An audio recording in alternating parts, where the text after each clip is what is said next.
In a world of shadows, where the lines are blurred, we're standing on the truth of God's holy word. The battle is raging, the energy is high, in the fight between the light and the father of lies. From the armor of God to the sword in our hand, the Proverbs guys are taking a stand.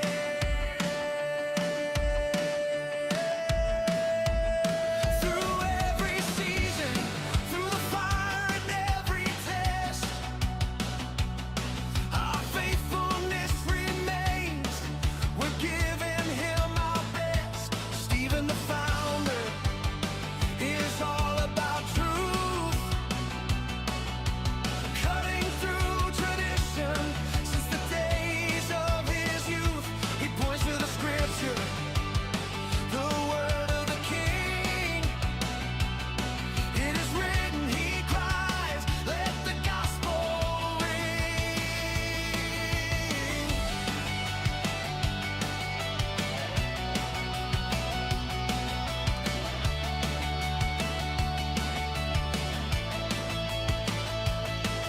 We're the killers watching the stars in the night. Astronomy and end times brought into the light. The mics are hot, the air is clear. President Dan is finally here with designer talk, showing how God made it all. He's uniquely created every creature, great and the small. We're the Proverbs team, and we're holding the line. Defenders of the faith and intelligent design. Started in Genesis, we take it all literal. The foundation of truth is deep and umbilical. Standing united on Christ crucified. The gospel message for which he died. From the first of the pages to the end of the stage, the gospel message for every age. It's spiritual warfare, we're breaking the chains. The kingdom is coming, the Savior remains. No accidents here, it was all by design. We'll live with the Proverbs. It's time to let our light shine.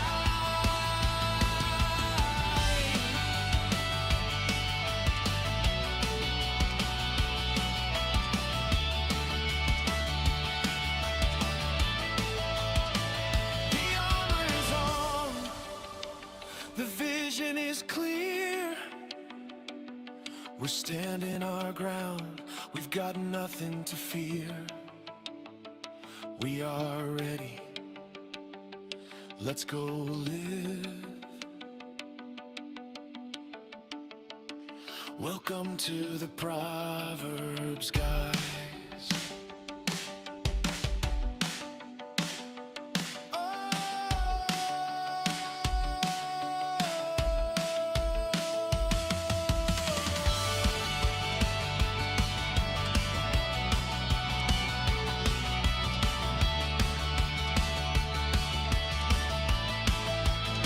We're the Proverbs team, the Proverbs guys.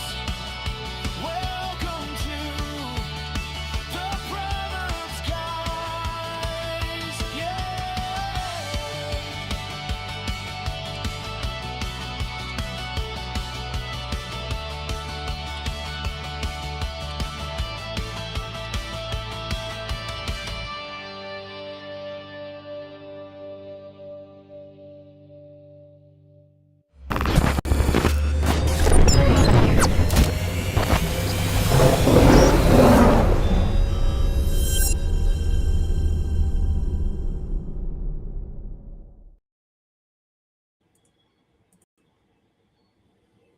And welcome to Proverbs Guys Ministries. We are your hosts, Stephen and Achilles.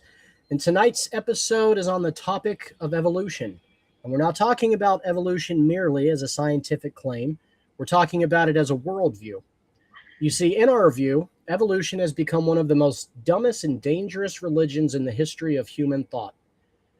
Now, we believe it helped push mankind away from the idea that we were created with a purpose and toward the belief that humanity is nothing more than a product of time, chance, death, and random processes. We believe it laid the philosophical groundwork for materialism, atheism, moral revelation, and many other destructive ideologies that have shaped modern history. Because once you teach people that they're accidents, don't be surprised when they begin living like accidents. When you teach children that they're nothing more than advanced animals in a giant biological machine, don't be shocked when society begins reflecting that worldview. Violence will rise, meaning disappears, identity collapses, and purpose fades. And humanity forgets that it was created in the image of God. We reject the idea that children are cosmic mistakes. We reject the idea that mankind is a happy accident. And we reject the idea that life came from blind chance and purposeless process. We believe humanity was designed, we believe humanity was created, and we believe humanity has value, purpose, and meaning. And that's why here at Proverbs, guys, we firmly stand against it, and we see it as a flawed theory that is evolution. Tonight, we're asking difficult questions. Did evolution elevate mankind, or did it convince mankind to forget who it is? And Brother Achilles, I'm sure as always, I forgot something. What was it this time? You're getting better and better, dude. I think we can just end the show. I mean, that was an intro to outro. Like all of it. You didn't leave room forever. Yeah, in short, guys, evolution sucks, and come back next week. Yeah. See ya. In reality, that would break Claude's heart, and we just can't have that. Yeah, he's a big fan of us. We can just, he's been waiting here for 5 whole minutes that we delayed to begin, so we can't leave that quick. And Well, here he gives us some food. Thank you, Claude. So Claude's first claim is that evolution isn't a guess or an idea, it is a scientific theory. Okay. Um, why do you have to lie about everything that proves it then? Claude, That's our issue.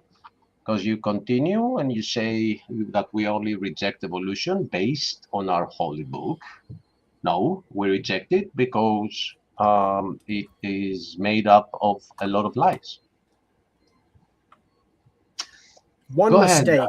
You said that it's made up of a lot of lies, and Only I lies. think what you were trying to say is only lies. Yeah, Correct. only lies.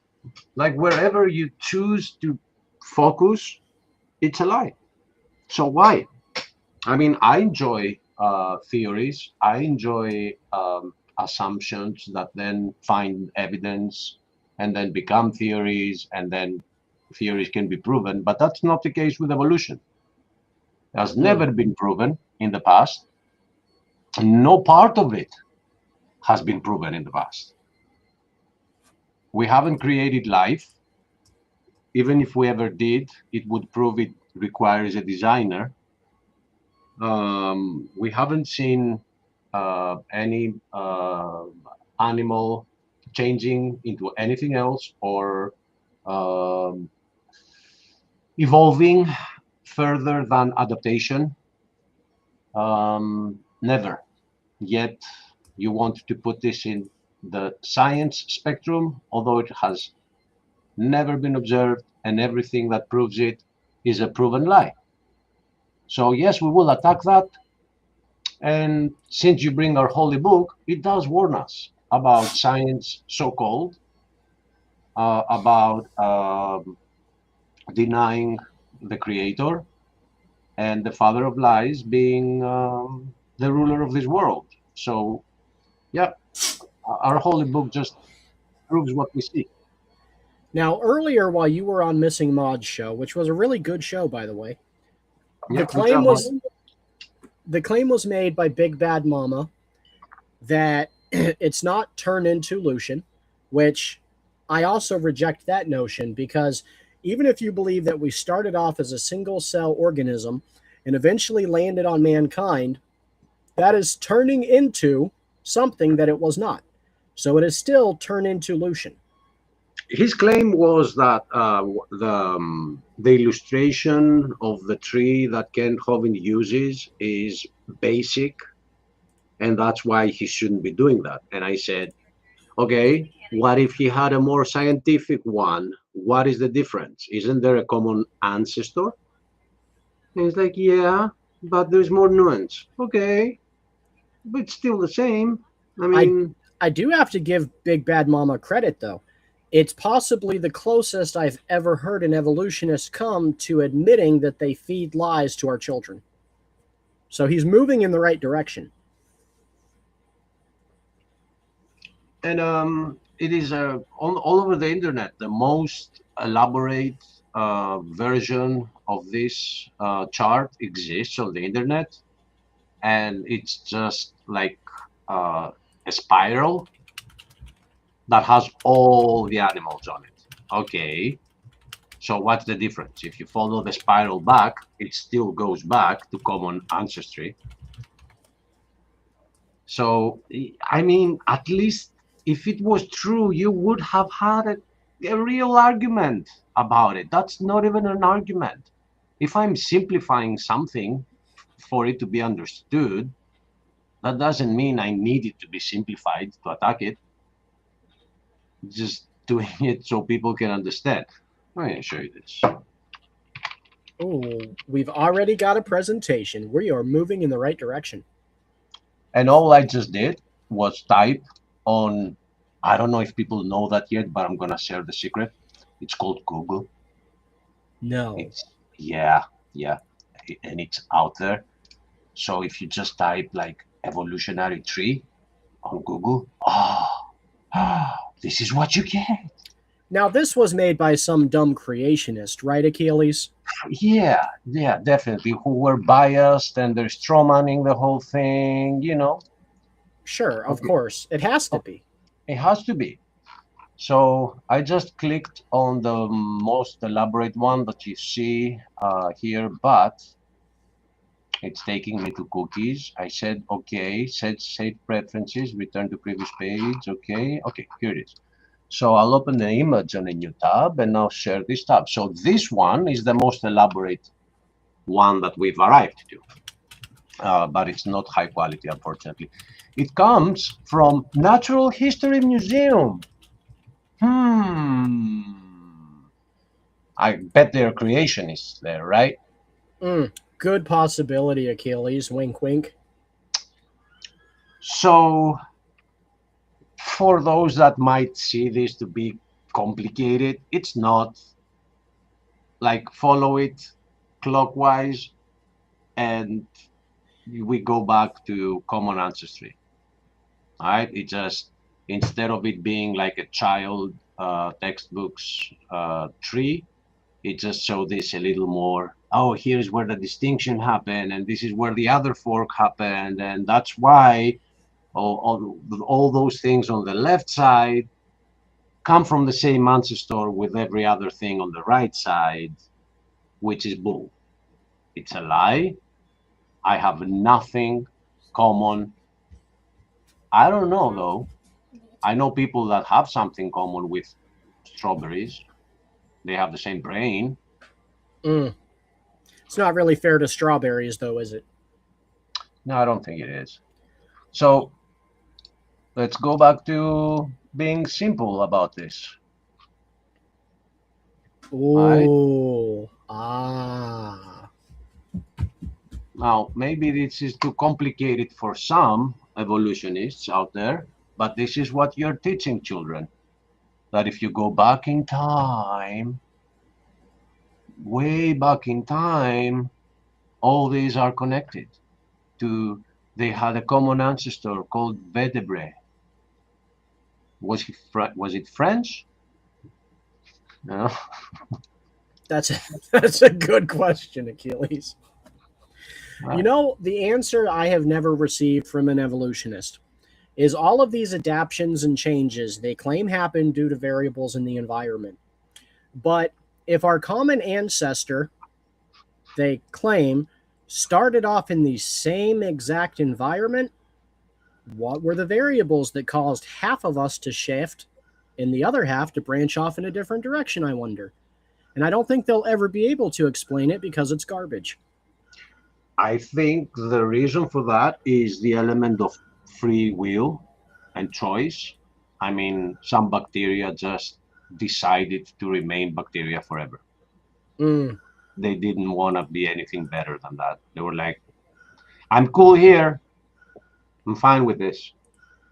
You know, maybe the variables in the environment at that time were racist, Achilles. And they were like, hey, you guys can progress, but not you guys. You guys have to stay in the back of evolution. So you can then evolve into a virus that will eat the rest. You know? Mm. You know what they also don't ever explain? The claim is that we come out of the ocean and then we go back in the ocean and then we come out of the ocean again and develop lungs and go back in the ocean. Why? Is evolution bipolar? Can't make up its mind. I mean, I'm out. I'm out. Like they say, oh, okay, they left the ocean because there were predators in there they were afraid of. So what? Were those predators gone when they decided to go back in? Like, I don't understand because Now if I they're was. bigger. Now they're bigger. They got out so they can get bigger and badder and then come back in and kick their ass. Oh, okay. Is that what it is? Yep. Yep. I was just under the assumption that it was a made up theory, but yours makes sense too. And I mean, I love that theory so much because it's such a joke. You can have so many jokes about it, dude. I mean, what else gives you so many jokes like the theory of evolution? It has been a staple around here for a long time. And it was good that we took a little bit of a break. But I got to be honest, I'm really happy to get back to kicking Darwin. So from like how they have this imagination that if you give it a long time, uh, hooves can turn into flippers because the cow went back into the sea and became a whale. And because they told them like that happened in a million years, they don't sit down to think what happened next year and next year and next year in those like 1 million years.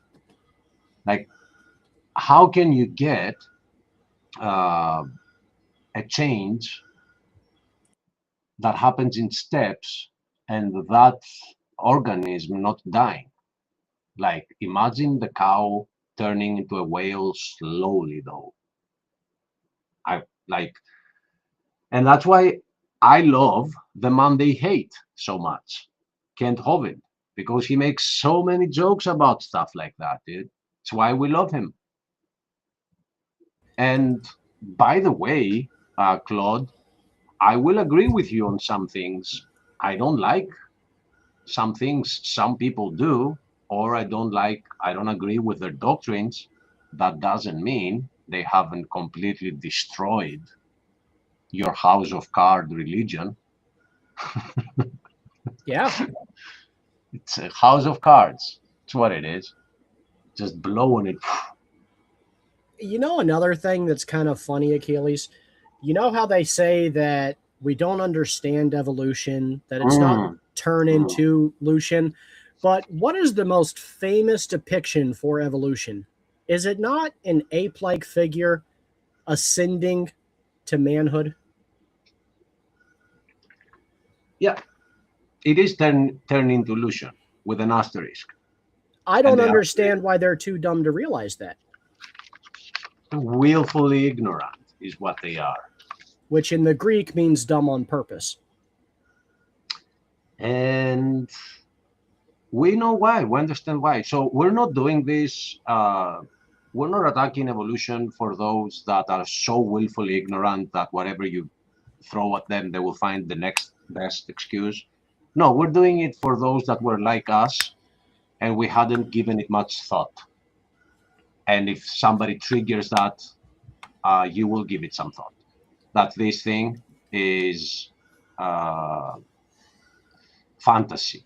It should be in a kid's book, yes, but in the fantasy field or sector. Yeah. What do you call that in the library? Science fiction. Right. But no science fiction. Then we go into the Big Bang story. We'll leave that out. I mean, when you go to a library and you're like, where is the philosophy section or sector? Section. Yeah. Yeah, section. So it should be in the fantasy section. It should be. We should teach it to children. Don't put it in the fantasy section. Yeah, but instead of saying millions and millions years ago, we should say long ago and far away. And then, yes, I have no problem teaching it to children. Now, there's this thing that they do in American baseball, Achilles. Babe Ruth, one of the greatest baseball players of all time, used to do it. And when you get up to the plate and it's your turn to hit, you lift your bat up and you point in the direction that you're about to hit your home run. And it's called calling your shot. You're letting them know you're being cocky and that you're calling your shot. You're about to hit a home run on them. We're going to call our shot here tonight. There is not a single evolutionist out there who can come on here and defend this false religion live without any preparation. We challenge you. Not a single one of you guys can come defend your religion and win. I promise I'm calling the shot right now. You come on here defending that dumb religion, and we will knock it out of the park. I challenge you. Go get your friends, friends, tell them all to come gang up on us. All we need is Achilles and I, and we can do it with our hands behind our back. And if you do have evidence for evolution, why don't you want to be rich? So I don't know if you saw that last time we did a show, Stephen. I think you had left at that time. Richard, our member here, Theories of Creation, he has a presentation with a lot of slides, like stuff that he finds. He just adds them in the presentation, so he knows where to find them. So there is this website that has challenges, and if you solve a challenge, they have a reward. Like they have, mathematical problems that nobody can solve. So if you manage to solve it, you have a reward. It's very funny that website offers $1 million for evidence for evolution, and nobody has claimed the reward. So I think that's very telling. That's interesting, isn't it? If there was evidence, I would just pick up the textbook, find the evidence, rush to become a millionaire. But nobody has claimed it yet. All those scientists out there, nobody wants $1 million. The challenge is open. It's right there. And it's not a theocratic channel. It's not a religious channel. It's just a website about challenges. And it offers $1 million for evidence for that tree that we see right here on the screen. Nobody has claimed it.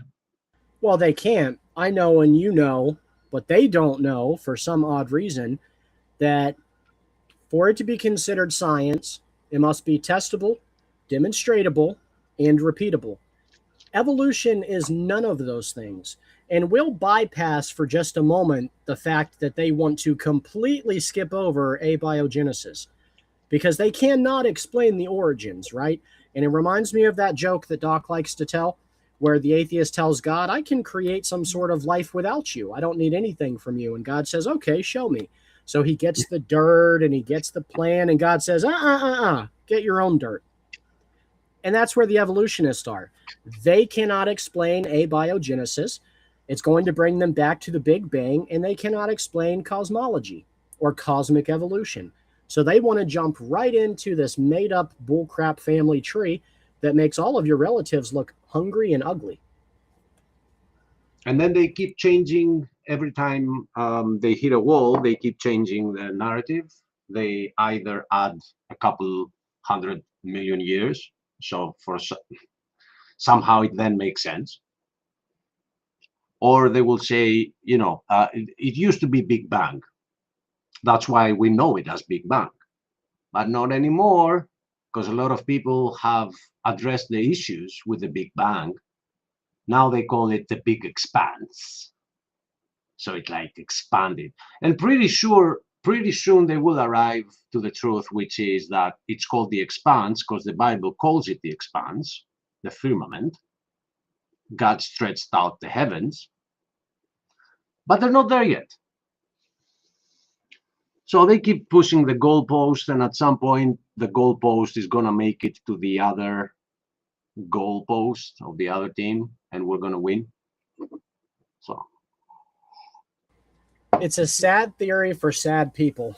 And it's no coincidence that you'll rarely meet a Christian who understands purpose and design who buys into this garbage theory, because most Christians are operating under the Holy Spirit, and the Holy Spirit will not let you fall victim to a lie of this degree. Plus, it is what's blinding people. That's why it's a very dangerous theory. It blinds people from the fact that they have a creator, and there is no way around it. I've heard somewhere, and I love that argument, that says even the fact that oh wait, oh man, I forgot it. Even even the fact that, come on, man, I had it, like when I started saying it, I had it. It will come back to me, but it is like a veil of don't worry about it. Like scientists, they figured this out, and you don't want to go against science. So a lot of people are like, well, yeah, I haven't looked into it, so I guess they wouldn't be lying to me. So but I still believe in a God. So how does that fit in? And they get lost, and they just stop thinking about it, and they go about their lives unaware that they might die tomorrow, and they will have God's gonna laugh at them and say, you really thought you came from an ape?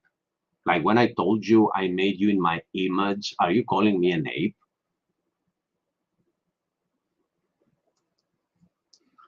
Do you remember the chart that I had last week? It was our thumbnail of the T-Rex slowly evolving into the bucket of chicken. I loved it. Yeah. My son saw that, and he asked me what it was. And I told him, this is the theory of evolution. Dinosaurs turning into chicken. And my 6-year-old told me that was dumb, and he began to laugh. My 6-year-old knows more about science than Claude Balls in the comment section. And I'm not going to say that's sad, because I'm a very proud daddy. But it does make me happy that Christians are pulling their children out of public school in droves so that they can get them away from this demonic theory and teach them actual science.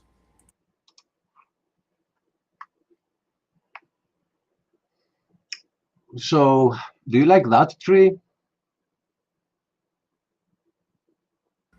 Oh, that is a much harder tree to disprove, Achilles.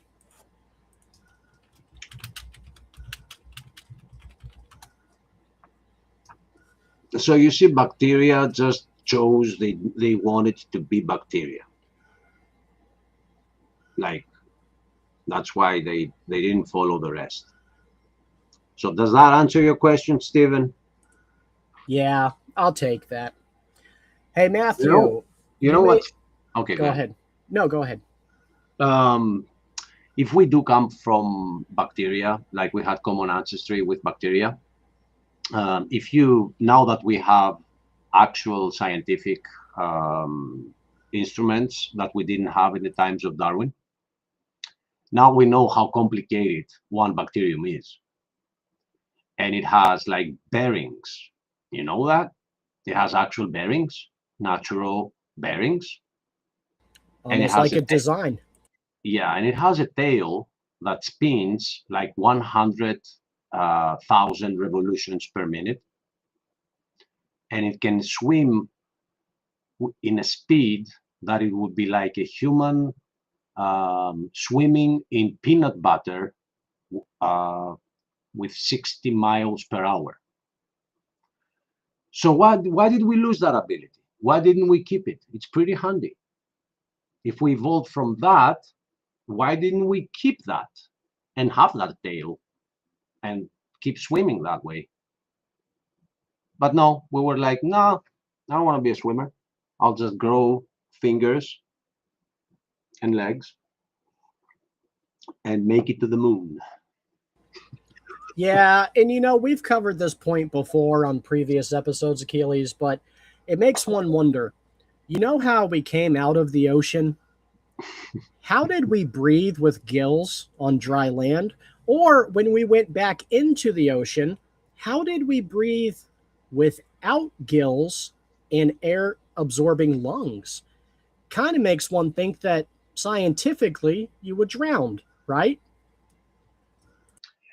Yeah, but those would be the theists that would think that. Those dumb theists, man. Oh, Which reminds me, we're gonna have a next show after this, which we will try to bring about every movie that we can think of that tried to get into um, indoctrinating people. And when I mean tried, I mean it didn't succeed with us. It did succeed with a lot of people, unfortunately. That's why it needs to be exposed. But one movie that came to my mind right now was Waterworld, I think was its name, with Kevin Costner. yep, Waterworld. Good movie. Remember, he had evolved gills, Well, yeah, he swam like a lot, Achilles. and it didn't happen in generations, right? It just happened with him. It was a quick evolution in that case. It's too bad that, unlike the theory of evolution, um, where if one were to develop such a mutation, you would need to find a member of the opposite sex that had the exact same mutation. Otherwise, the mutation would be bred out, right? But this is another thing that evolutionists don't ever consider. And Matthew made a comment.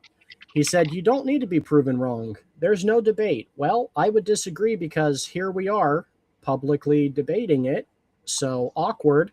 And he also says, "Your God doesn't exist." Well, Matthew, sir, I encourage you to go tap on the shoulder 5 of your smartest evolutionary believing friends, and you bring them on the show tonight, and we will school each and every one of you, and you will leave here crying. Guaranteed.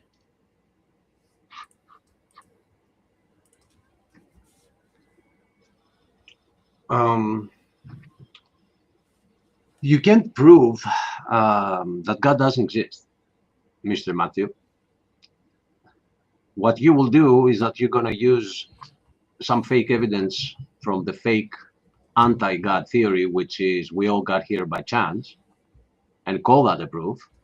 And by the time we disprove it to you, you will find you're going to have a power failure, I guess, and you will drop out. But even the fact that you can disprove a God shows there is a possibility that he might exist. So bring us the evidence that he doesn't exist. The link is right there. Yeah, and Okay. Okay. we want to be very clear here. We are not saying in any way that God could not have used evolution to create the world. What we're saying is that our God is not that stupid.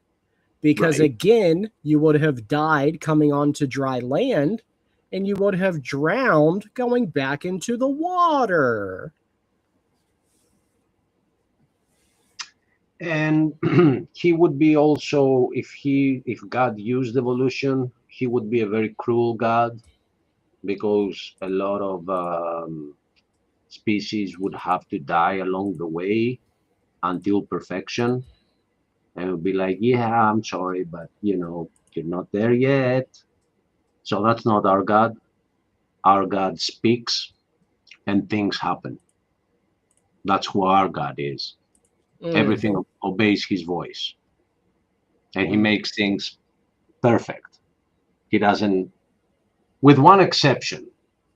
Women say that he created man first, because you always make something that's imperfect before you make, the perfect version of it. So Yeah, not to mention how many times, even in recent history, science has been wrong.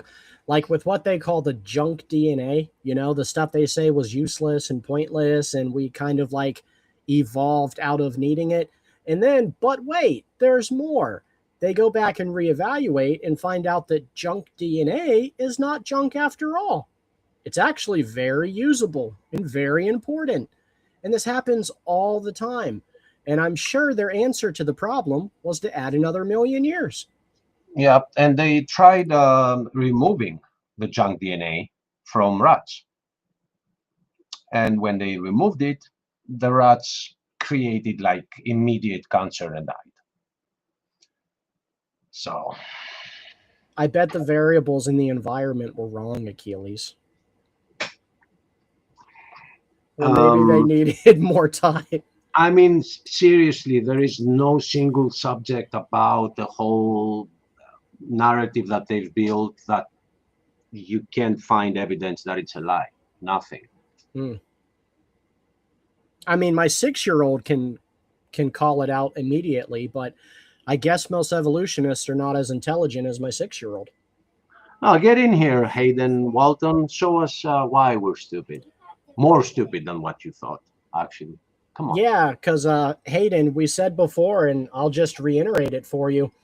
We encourage you, nay, implore you to go tap 5 of your smartest evolutionist friends on the shoulder and tell them to come gang up on us.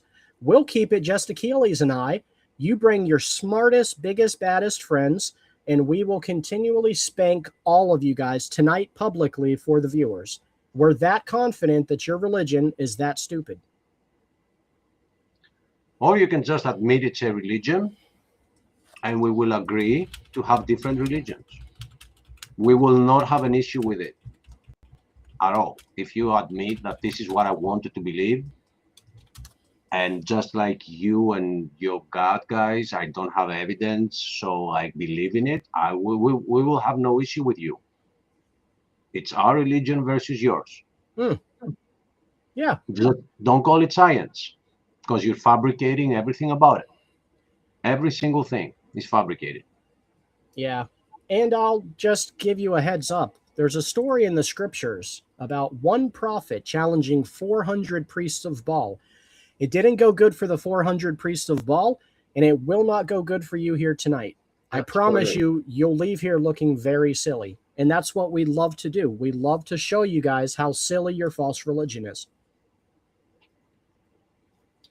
And from our perspective, we're trying to get you to realize a more beautiful reality, that you do have a creator, and he's a very loving creator, and he loves you as you are. He just doesn't like you believing that you came from bacteria, because it's just dumb. And he even died for you before he knew you. So from our perspective, we're trying to show you that you have been designed the way you are. From your perspective, you might try to convince us that we're an accident. We actually agree there too. We believe we are accidents. Surprise. Yeah, we believe we're accidents. But we are accidents that are waiting to happen. Mm. So in the case of Stephen and myself, it has happened, and now it's too late. You can't pull us back. You can stay in the chat and call us stupid, but you could also come in here and provide some evidence why we're stupid, what it is that we don't understand. Achilles, let me get your opinion. I think I may have gone a little too hard. So Hayden Walton said I don't directly interact with morons, to which I replied, "What'd you do? Take all your mirrors off the wall?" And I think he rage quit because he didn't have a snappy comeback for that. Was that too much? You might have, like, we don't kill the dragon immediately. We play with it a little bit, just, for fun. Okay, you're right. Hey, evolution could be true. You guys should come convince us. Right. I'm real close to believing in it. All I need is like one good evidence. That's what I need. Yeah. Now, what would you accept as evidence? Like, what if I was to show you a religious text that's taught in public schools that show different creations all connected with lines? Would that be evidence enough? That would definitely convince me. Mm. Like something that we have here. Look at this. Oh. You see, we are at the top. Notice that we're like at the top, so we're the best. But if you look at the other top, which is grasses, it also has bananas there. I mean, who doesn't like bananas? B-A-N-A-N-A-S. I mean, honestly, they will say, we don't say that we're related to bananas. Here it is, dude. You are. Like if I and Steven have a common ancestor, we are related. Yeah, and they point to similarities, but similarities does not prove relationship. For instance, I am as dumb as a rock, but I am not related to a rock. I have a bike, you have a car. Your car has 4 wheels. My bike has 2 wheels. So your car has evolved from my bike. Or not mine, I mean, from bikes. And there is the intermediate, which was the 3-wheelers. Nobody liked those. Oh, the trike. Yeah, that's why they stopped evolving. They disappeared.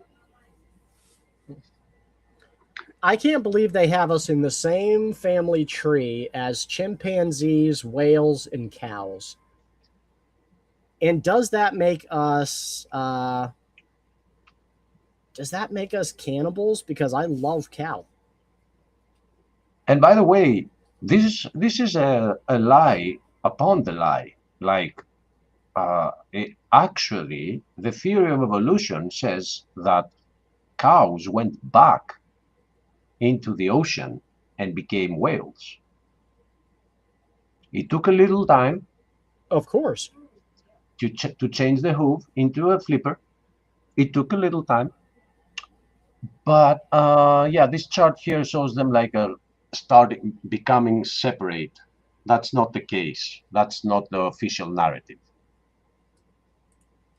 So, but if you follow it down, you'll see that we're also related to jellyfish, sponges, starfish. At least we're far from crocodiles. Not that far. I mean, I'm related to everything. I found a new, like it was on the news recently, a NASA scientist that said, a Greek NASA scientist. So this is what they do. If he's Greek, Greeks are gonna love what he said, like whatever he said. Hey, he's a Greek scientist for NASA, which means that although he's Greek, he's better than you Greeks that are not scientists at NASA, And he said, oh, these are the hooves that turned into flippers? Yeah, these are fairy fingers or fairy slippers. They have different names, but what they are is it's soft cartilage that grows over the hoof Oh, yeah. inside the mother's womb so that it doesn't pierce the cow and kill the Yep. mom. Yep. I want to know, one, how did this evolve? Two, how many mothers died in the process of waiting for this to evolve? And three, And what was the variable in the environment that caused the calf to grow these fairy fingers? so the variable in the environment is that a lot of cows died because they didn't have this. Mm. Okay.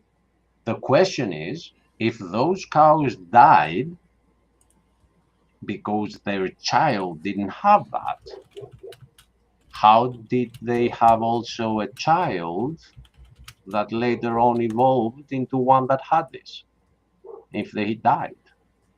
Mm. Duh. Terrific point. Very valid point. It's dumb, dude. It's just so dumb.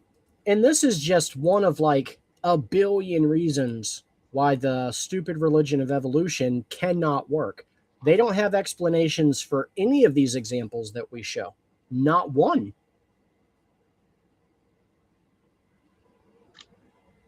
And that's why I think that what Ken Hovin says a lot is that, and I agree with him so much, is that the theory is so dumb um, that God's gonna laugh at people. Like some people are going to hell because they're stupid and they believe that with all the evidence disproving it, and that's sad. That's very very sad, man. That people have degenerated to that level that they don't see how obvious what an obvious lie this is, and it becomes a joke. Mm. I mean, I can kind of relate, right? Because I'm a Southerner. I was born and raised in the South. And we have this kind of pseudo historical version of the American Civil War, right? And what it is some of us are taught when we're growing up that the Civil War had absolutely nothing to do with slavery. We convince ourselves that it was only states' rights and slavery was totally unrelated. And as a Southerner, when I was younger in my early teens, I have defended that position with all my heart, knowing that it was kind of stupid. And I think that the evolutionists fall into the same scheme. You know how stupid it is, you know in your heart that it's wrong, but then you will die on a hill defending it because it's your tradition.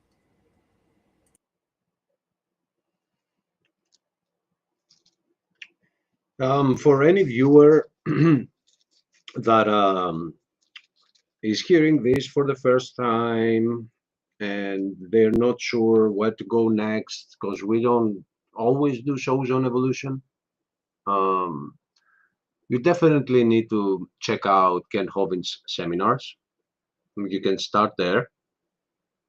Um, they're out there, they're on YouTube. If you want to support him, get them from his website. They're gonna come on a DVD and a better quality than YouTube. But if you want to go super fast, just find them on YouTube. And the arguments against evolution are so many. It has to do with its history, the lies in the textbooks, the reason for it, how it contradicts the Bible, like it's the Bible upside down on everything. There's so many things that because me and Steven know them, we can't be going back and forth on everything. Like, if you really wanna get into it, start there, and you'll understand why they hate Ken Hovind so much, and they care about how many times he's getting married, because they have to attack him some way, one way or the other. They have to discredit the messenger. It's called an ad hominem attack. What Right. about your degree? You know. I mean, I don't blame the strategy, right? Like, if I was up against a wall where I had to try to defend evolution, I would want to point to Kent Hovind's marriages as well, because that you could make an argument for, but defending evolution, you're argumentless. There's nowhere to go that makes sense. So yeah, you have to, like a cat cornered, you know. It's kind of weird that Claude left. He was so passionate and zealous in the comment section earlier, and as soon as we repeatedly challenged him and sent the invite link, he just kind of disappeared. Kind of weird. I don't think he left. The cloud is always there. It's like a spirit. He just knows better than to argue with you and I. So he's like lurking in the distance. How's the poll doing? Let me check it out. Oh, did you remove it? No, the poll's there. Probably I've pressed dismiss. I can't see it anymore. Let, let me see. So this is full. He had a full T-Rex, so he's full. Good to hear that, DC. I love my T-Rex. Actually, on the next show that we have on Hollywood, another film we're gonna focus on is Jurassic Park. And this is going to be a challenge for every anti-evolutionist out there. You too, DC. I want you to remember which film you recall that had evolution propaganda in it. We already brought up Waterworld. We're going to show stuff. We're not going to just mention them. Jurassic Park is a big one, right? It's a huge one. It has a great soundtrack, but other than that, it's full of lies. But that soundtrack is the wedding march my wife used at our wedding. Yeah, I know. And evolutionists out there, which one of you got married to the Jurassic Park theme? Like, you can't get it more proficient than Steven on that. Yeah, I really doubt any man alive out there loves dinosaurs as much as I do. The difference is I realized that dinosaurs were its own separate creation made by God. And Adam had to walk them. We have a t-shirt on our store on that. BBM! BBM is here. Come join us, man. We're just having a good time. Yeah, I was wondering too, how did the poll turn out with BBM and Claude lurking in the background, you know? Let's see. I'll take a look at the poll right now. Because I dismissed it. No, what it did is it made two separate streams. So the poll is still there. And it is, which worldview makes more sense, creationism or evolution? And it's 67% in favor of evolution. So what happened is all of these guys had their friends and their sock accounts come and vote in the poll.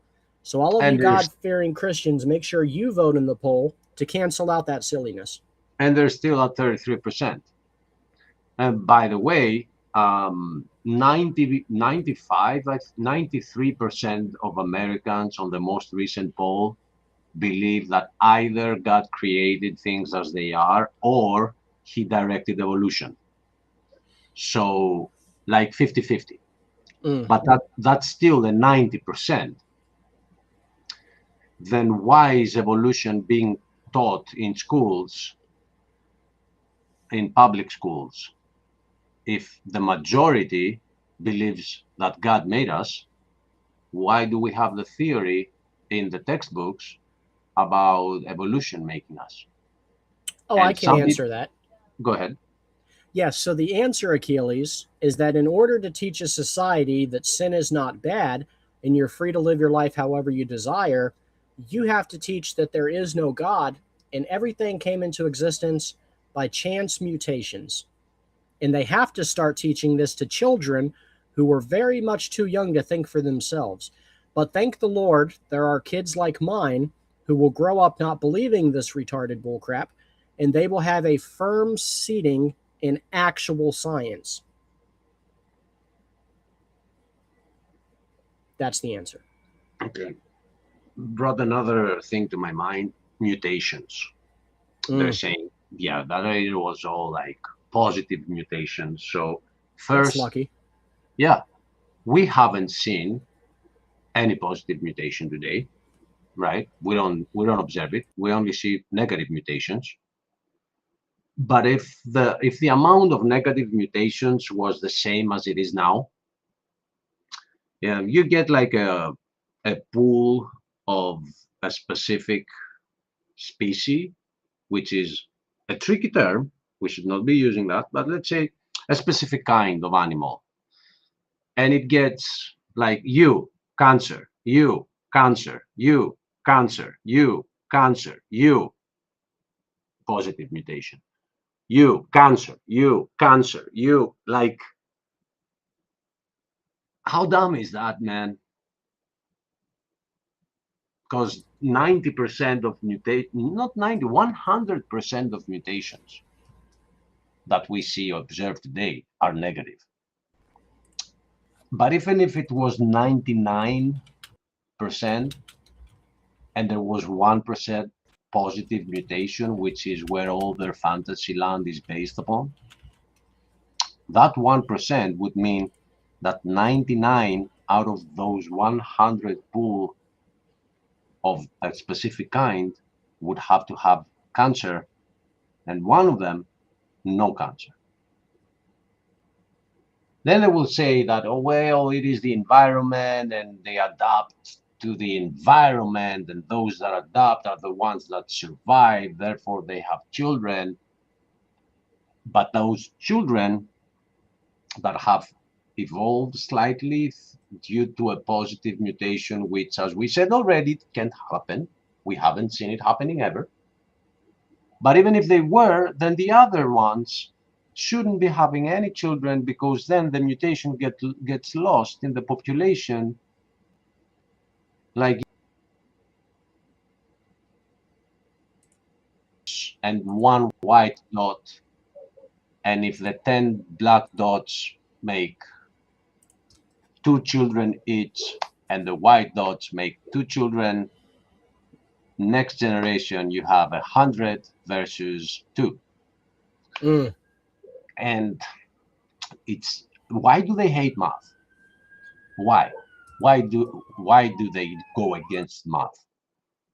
And they call themselves scientists. But it gets even better than that, Achilles. If you do a search for top beneficial mutations, would you guess that one of the top beneficial mutations listed is a lactase resistance? Sickle cell is number 2. The lactase resistance is the first one most of the time that's listed. And they'll say it's a beneficial mutation that we lose the ability to adapt to the milk after we're weaned. Now, that doesn't sound very beneficial to me because I enjoy a good glass of milk. But if that's the evidence that they have to fall on, I really pity them. Yeah, that's the best they got. And then single cell, what's it called? Single cell anemia. Because you can't get, what was the disease that you can't get if you have single cell? So the claim is that those who have the sickle cell trait, it helps fight off malaria. But actually, they've proven that people with one copy often have increased resistance to severe malaria. So that one kind of backfires on them. You know what I mean? They lost that one too? Oh, man. What are you left with? What are you left with, guys? And if you're left with something, go on that website and get $1 million, because it's out there on the internet. $1 million is offered for evidence of evolution. Charles, if I didn't have my views of where we are in the end times, I wouldn't mind creating a DAL here in Greece. Like, Greeks need that because Orthodoxy is keeping them captive, and they have watered down their religion, and they've added evolution, which is something you can't do, by the way. It is heresy to bring evolution in that 50% of Americans that we mentioned, which let's call it, like, let's go worldwide and say it's a 50% people that think that God directed evolution. It's direct heresy, because you put death before man. And according to the Bible, death is here because of man. There was no death. So just by putting evolution inside the history of mankind, you are a heretic. And that 50% that believes that God directed evolution, they should consider that. Mm. I posted a link in the private chat, brother. Can you access that for us? Yes, and Richard is here. I would love him to come in and show us that website again so we can bring it on the screen. That offers $1 million for evidence for evolution. Oh, it's not going to show it to me, Stephen, when it's ChatGPT. The cookie is on your computer. So, yeah, I did. I tried it. It says nothing. What you can do, though, is screenshot that and then open it up in your browser, drag it into the browser, and it will create a new window, and you can share that window. Okay, so you were unable to open it? Yeah, because the cookie is on your computer, and the ChatGPT is like, I don't know what you're talking about. All right, let me see You're not Steven. What are you doing? You know? Here, now you have the whole list, and we can just kind of go through these and tear them up one at a time, because none of these work out for the evolutionist. Yeah, but how can I bring that up? Well, you can't bring it up, but we can read it off. And I can do this. If you take a screenshot, if you right click there in your browser, it will give you an option, take screenshot. Then you take a screenshot, and then you open that file, you drag it into the tabs, and it will create a new tab with that file, and you can share the tab. 10 million. It offers $10 million, dude, for abiogenesis. That's mental, man. Who doesn't want that money? All of those scientists that say that it can happen, they don't want that money.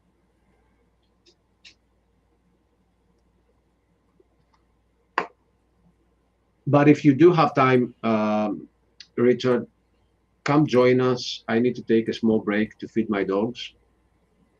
And I don't want to leave Stephen alone, because I don't want Claude turning him. Oh, yeah, that's a definite reality that we cannot have. Can't leave him alone with evolutionists. He might evolve into something else. Might come back and find a cow or something. That would just be the worst. Richard, what do you want to evolve into next? Or are you content with being a human without allergies? Oh, I would like to sign up for that, please. Yeah, I think this month has been. Oh, it's been bad, but a couple weeks left probably. We're about to get some rain up here, so hopefully that'll kind of knock it down a little bit. All right, here we go. Stephen, you hacked it. Good job. Snipping tool. Yep.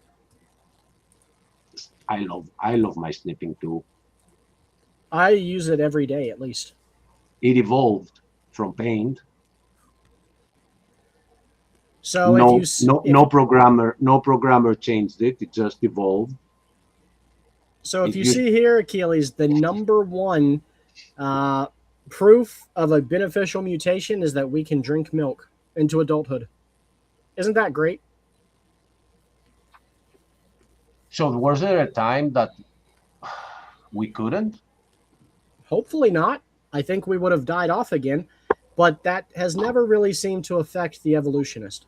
No, my question is, why do we call it a mutation if we've never observed that it was different before? Maybe there was a time when we were infants that we survived off hope. I don't know. Because I think mature individuals drank milk even in, like, I don't know, the 1500s. Hey, can I change my answer? Yeah. I want to evolve into a bald eagle, just so I can fly around Ooh. DC and poop on congressmen. There's nothing they could do about it. Like this one. Beating up on the very frail evolution that is Darwin. Yeah, we could poop on him too. That would. There's a good point though here for evolutionists. Why do we hit the old guy? Like, that's not fair. That's not right. I'll give them that. Here we go, guys. Like, this is official. Talk to the people about that website, brother Richard. Um. Oh, so this is a website called Hero X.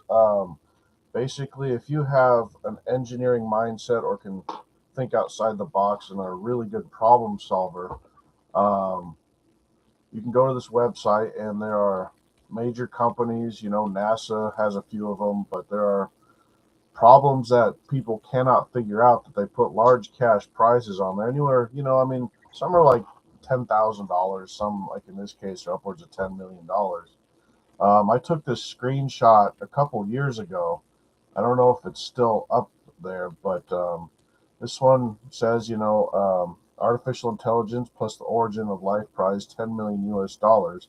Where did life and the genetic code come from? Can the answer build superior AI? The number one mystery in science now has a $10 million prize. This is them admitting they have no clue how life started. And the prize announcement at the Royal Society in London. Basically, you will be on the front page and probably have the Nobel Prize Worldwide. in 5 seconds Yeah. if you can figure this out. Yep. You will be number one name worldwide, and you will be a millionaire, and not just one. Yeah, you'll be there with Charles Darwin, up there in history books too, right next to him. Hey, Rich, by any chance, is your cell phone near your microphone? Yeah, how'd you know? Because I hear static. There you go. I didn't move it at all. Here, let me put it over here. All right, guys, I'm gonna need 5 Okay. minutes. Be right back. All right. So the panel is open. Anyone can come and join. Rich, you tell me, why do you think no one has claimed the prize yet? That's a lot of money for something that's so solvable, right? Yeah, well, according to the second law of thermodynamics, adding energy to anything causes it to fall apart. Everything tends towards disorder. It is not physically possible. Adding energy does not organize everything, And what doesn't make sense to me is why they haven't figured this out. According to the Big Bang Theory, when all the energy all of a sudden spontaneously appear, it would immediately start tending towards disorder. And this life on this planet wouldn't organize at all, Um, let me pull up some more slides. You want some more detailed on that? Detailed information. Wait, here we go. Okay. Let's see. Perfect timing. Hold on. Let me just click on this current slide, and then we'll go back over and share the screen here. And just for laymen out there, the law of thermodynamics is one of the governing laws of the universe. It's unchangeable, and you cannot manipulate it for your theory. Yes, I'm actually going to go through that part, as a matter of fact. So, talking about abiogenesis, where are the lab results that prove this? This is the scientific method, right? So first you start with an observation and a question. We'll start at the very top and work around clockwise. Then you do research for your topic area, and you come up with a hypothesis, which is a pretty good idea, and some assumptions on how do you think it happened. Then you test with experimentation, You analyze the data from your test and you report your conclusion and you start over. This method has been put into place, I don't know how long, but this is so every other scientist out there can come up with the same results, and then they can find your work conclusive. Abiogenesis, right there at 6 o'clock, test with experiment. It has nothing conclusive. They've tried testing it, but it has never come out with a positive result. So here's abiogenesis. This is their own theory from a Google search.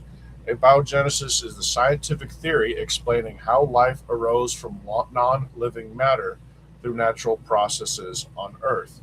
Let me pause right there for a second. There have been some articles that have come out that they have proven that they were able to make life in the laboratory. But what they cleverly disguise in their article is that they started with already existing organic material. They did not get it from non-life.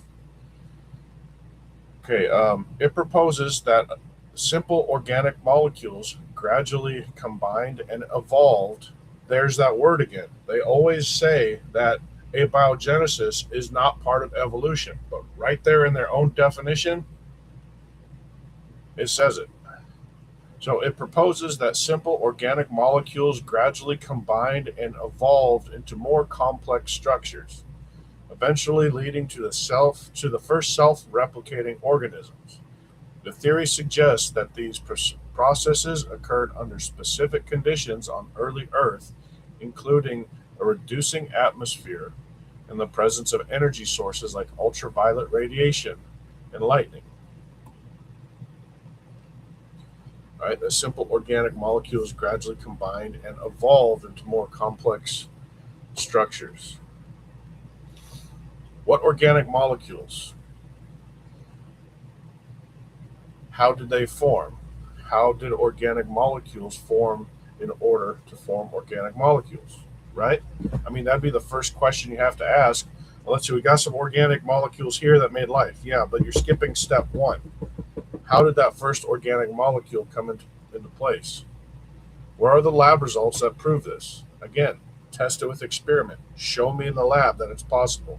If you want to teach every person in the world that we came from pond scum, prove it. And then bring it into the high school and say, look, let's make artificial life. I mean, if that happens, you'll probably prove that intelligence is required to make life, Both theories sound good, but let's try to make a window with spray paint. Okay, that's that was a joke I had in this presentation. I might as well just go and say this is how clever the evolution and abiogenesis theory sounds, right? So say you wanted to put a window in a wall, right? You could either do it the proper way, remove the siding, cut out the plywood, put in a frame, put in a header board and all that, screw the window in and you're done. Or, like in theory, right, if you were to take some black spray paint, right, and spray that same wall, the wall would turn black, obviously. Same if you use blue spray paint or gold spray paint or whatever. So in theory, if I were to take a can of clear spray paint and paint that wall would now be clear and I should be able to see through it. There'd be no need to put a window in it. That's how dumb the evolution theory sounds, or the self-creating life theory. Very cleverly disguised. If you look at it from a certain point of view, it sounds like, okay, yeah, it makes sense, but it doesn't actually hold up. So here's the second law of thermodynamics. It states that all spontaneous processes in the universe tend towards increasing entropy, which is a measure of disorder or randomness. That means systems naturally move from a state of order to a state of greater disorder. Here's a state of greater disorder. Grandma's house. If you just take anything, you park it there, and you just leave it alone, you don't maintain it, that's what's going to happen to it over time. It will not get better. Here's a car left out there, abandoned, unmaintained. He doesn't look too happy about it, to be honest with you. If living things tend to disorder, it's called aging, right?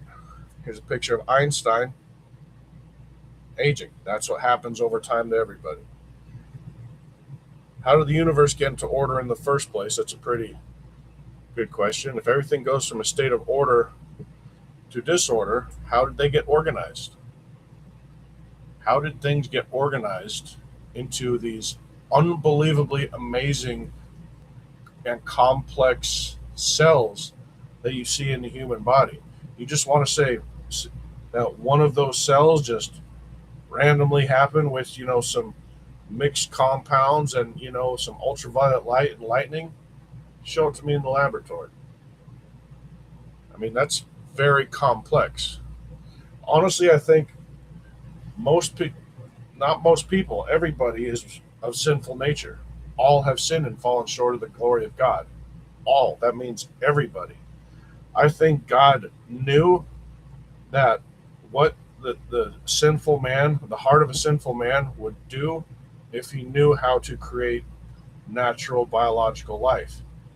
And he did not give us the gift of the breath of life which he breathed into the first man. I think we will never be able to find it. I mean, law of thermodynamics won't allow it. And I think by definition, a miracle is anything that defies the laws of physics. First law of thermodynamics is the universe coming into existence. Says it can't happen. A miracle is overcoming that. Life being created is overcoming the laws of physics. By definition, that conscious presence behind your eyeballs, it's a miracle, whether you believe it or not.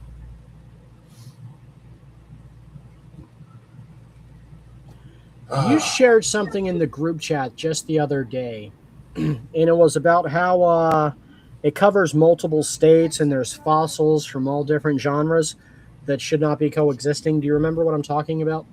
No. Keep going. Let me see if I can pull it up in our group chat, because it was an excellent point that you made. It sure was me. I don't have a whole lot of things on fossils. I believe it was you, but maybe it wasn't pertaining to fossils. It could have been when we were talking, or when DC was in here, we were talking about it, and I was pulling some random stuff off of Google. Unless you're talking about polystrate fossils, are those the ones?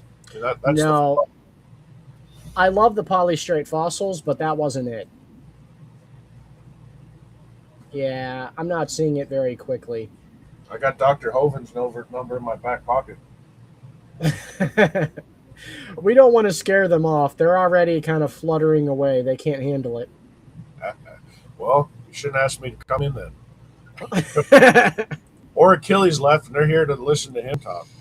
No, they left long before you got here, and Achilles made an exit. I mean, if I had to defend the theory of evolution, I wouldn't want to stick around either. But what does make me laugh is they'll say things in the comments section like we're idiots or morons. But then when we give them an open invite to bring 5 of their friends to come debate us on it live, they suddenly turn into chirping crickets. It's so bizarre. Yeah, they're fulfilling their pride, and that's what they do. I mean, they can't back up their science, so to make them feel better about themselves, they just attack and hate and attack and hate. I mean, it's spiritual war. That's what they do, I like what Dr. Hoven says. Would you like to evolve from a rock? According to the prebiotic soup theory, that's where that comes from. No. Absolutely not. Hey, here's another one. This just came up, man. Hey.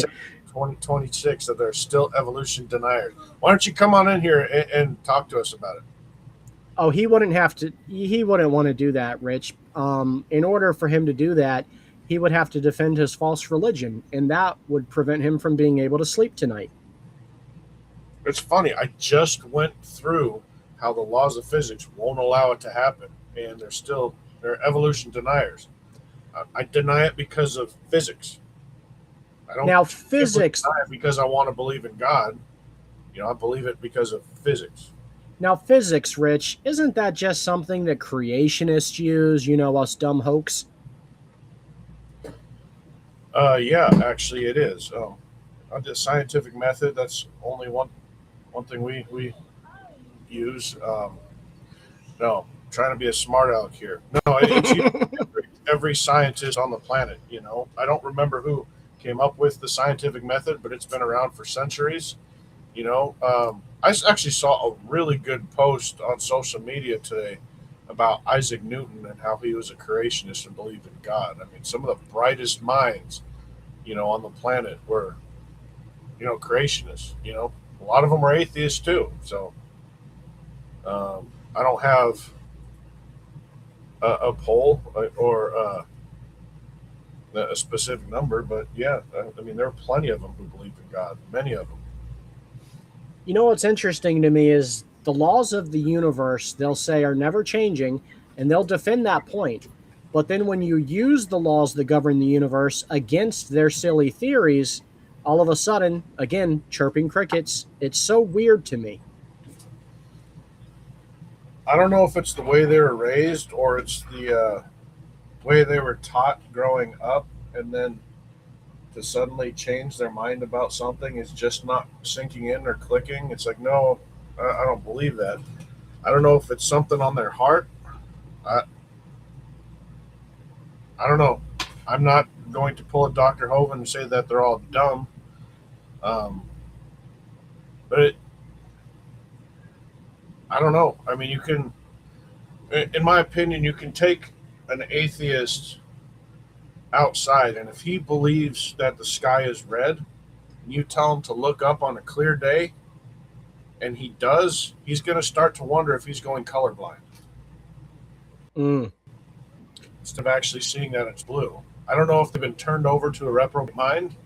I don't know if they just refuse to believe it. I don't know if it's a pride issue that maybe they might have to humble themselves, because Christianity is a lifestyle of submission. I'm not going to, sugarcoat it. You're submitting to the one who made the rules, basically. I'm starting to believe that all evolutionists are hearing impaired. It's the only way I can explain how they can defend evolution without hearing how stupid it is. I didn't hear you. I had my fingers in my ears. Could you say that again? Oh, you must be an evolutionist now.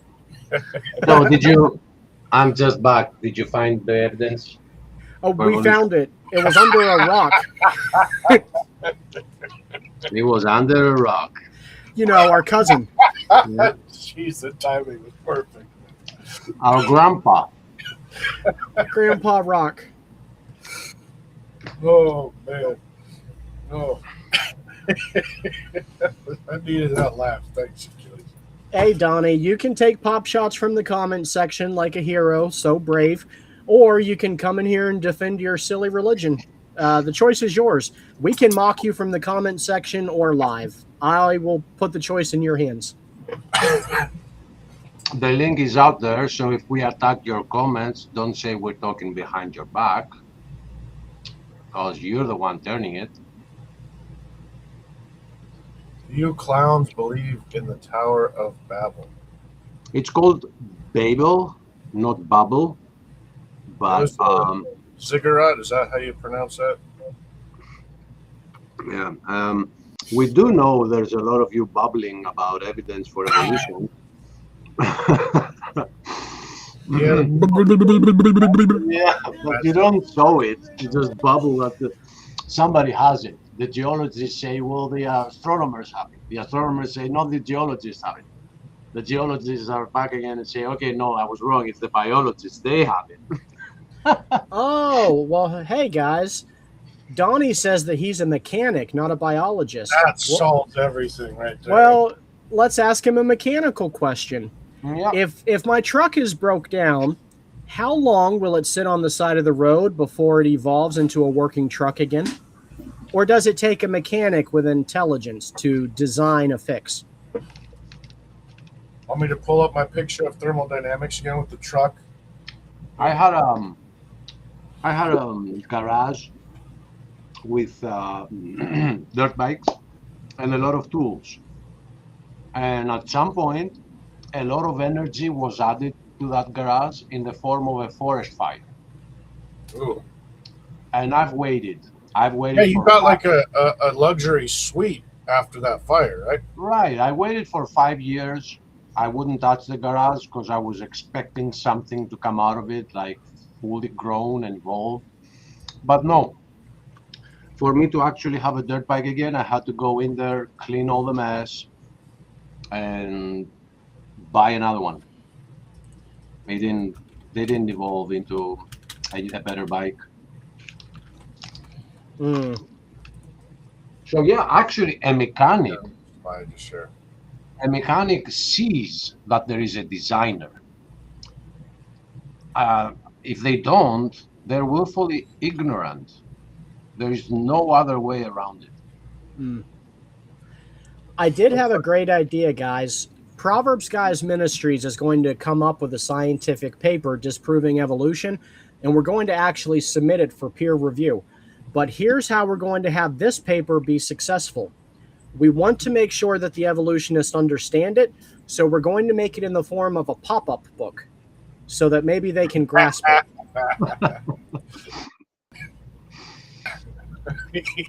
And it will start with SpongeBob going like, imagine. That would be the first thing popping out when you turn the first page. Imagine. We all came from a rock. And they will say this is a Both straw click on man. the same thing at the same time. There you Me go. and Achilles do that all the time. Yeah, tell us, Donnie. I mean, if we just leave it there and put a lot of energy to it, like the sun, all day out in the sun, will it get better? Yeah, How many don't how go many ahead. parts how many parts do you need to take out from one car for it to stop working? Mm. Not many. Right? If you take like one wheel off, it ain't gonna work well. If you take one piece of the engine off, like the coolant system, like one hose, take one hose out. So that proves the logic that it can either work as designed fully as it is, and it cannot have evolved part by part. It requires a designer. And here's what's funny, brother Richard. If you show somebody a painting, they don't need to see the painter. They understand there is a painter. If you show them a building, they understand that somebody built it. If you show them a car, they understand there was a designer. They don't need to see the builder. They don't need to see the designer of the car or the mechanic or the factory behind it. But if you tell them, I must have had a creator, they're like, where is he? I don't see him. How dumb is that, dude? Yeah. Last time I saw a painting in the woods, I just assumed a bunch of beetles were pooping on it in a very significant order, and it turned out pretty nice. For millions of years, Richard. For millions of years. Oh, So okay. it Yeah, I doesn't only happen. assumed it happened in a few days. I'm sorry. That's what I Yeah, was wrong. no, it doesn't. It doesn't work that way, my friend. No, it needs to be like a process of natural shit selection for like a million years. I have an evolution question for Two, you guys. 2 million years. I think for a painting you need 2 million years. Go ahead, Steven. Donnie is really fond of making these pop shots from the comment section, and I was just wondering if you guys could maybe tell me how long it'll take evolutionists to evolve a backbone so they can get in here and defend their false religion. Ooh. And here's the argument. Welcome, DC. Here's what I just mentioned. Like they need to see God to understand that the perfection of the human body and the way it works, all of it, you cannot remove a single part. That it had a designer. They need to see that designer. But if you show them a house, they don't need to see the builder. They understand there was a builder. If you show them a car, they understand it had a factory behind it. If you show them a watch, they understand there was a watchmaker someplace. They don't need to see the watchmaker to see that the watch works. But here's the argument. They're like, where is your cowardly God hiding at? He's in your face. That's why you will have no excuse. Because he's everywhere. He's not hiding. And when you meet him, don't tell him where were you hiding. Because it's But gonna work harder. Go ahead. if he is hiding, Is it possible he's hiding in the best hiding place in the world, which is the same place the evidence for evolution is hiding? Because they never found it. So, brother DC, you're muted. You're no use of us when you're muted. Yeah, There man, we go. you gotta You do. unmute if you want to slap around Darwin with us. I didn't realize that it saves it from muting from before I used it. So, one of the things that it was brought up again tonight is, you know, the peer reviewed. Like this is such a thing that unless it's peer reviewed, it's false. That's the implication that we just seen it by I don't know Don. Yeah, Um, but to that point, real quick, isn't the Bible peer reviewed too? yeah. Right? How Well, many? I want to run by a few peer reviewed things, and let us just witness how factual peer review things are. I So like where this is going. one of the Uh-oh. things is that was peer reviewed and approved by peers scientific community as a scientific cosmological beliefs, which is one was the steady state universe. For decades, the mainstream scientific belief was that the universe is eternal and unchanging in its density. I'm not going to continue, just to highlight on that one. How about geocentric and heliocentric? Peer-reviewed beliefs are not just a modern concept. Early astronomical models were backed by the best evidence at the time. Long-held belief that the Earth was the center of the universe. Another one of the peer-reviewed things that ended up not being true. The list goes on. I mean, Lamarckian evolution, right? Prior to Darwinian natural selection, Jean-Baptiste Lamarck's theory, which was widely peer-reviewed in its era, was the leading explanation of how species adapt, falsely claiming that organisms could pass down physical traits acquired their lifetime to their offsprings. I mean, the list goes on and on and on. I mean, do we want to spend as much time? Ulcers and bacteria for decades. The medical consensus was stomach ulcers were caused strictly by stress, diet, excess stomach acid. You can go on, and I'm not going to go through all of them, but people like to bring up this whole, well, evolution is peer reviewed, and so it's factual. Peer review does not equal factual. That just means a whole bunch of people believed a lie. That's it. The same people believed the same lie. And they agreed upon each other that they believe the same lie. Yeah. And which one of your presidents, guys, was, I think it was George Washington, that died because the medical consensus of the time was to bleed out the individual. Bloodletting is what they call it. Bloodletting, right? The medical consensus at the time all agreed that that's what you got to do. And wasn't it George Washington that died from that? I believe it was Washington. Yeah, it was. And here's a funny comment from Donnie. Donnie, please stick around, man. Your arguments for evolution are doing better than we are of disproving it. He says, houses aren't found in nature. Watches aren't either. Wait for it. That's because it takes an intelligent designer. Mind blown. And then he says you can't say that for nature itself. Well, we actually can. There are so many things in nature that disprove the theory that things evolved better and better. We brought one example here, which was the hooves, the protection that a calf has, so it doesn't break the, I don't know the word, but the belly, whatever. Another one is symbiotic relationships. And you know what? I have one for you, Donnie. There are some trees that they don't want to compete with other trees of their kind for resources. So if their seed, their fruit drops down, it doesn't become a tree. But if a bird eats that seed, it gets activated by the acids in the stomach of the bird. So when the bird poops somewhere away, then a new tree gets born there, gets planted there. So how did the tree know what exists in the acid in the stomach of the bird and evolved the seed to be activated by that? There are hundreds of millions of examples in nature that disprove that There's a things prophecy evolved quote on their for own. you. We don't know everything, guys, but except for how to spell science. Sorry.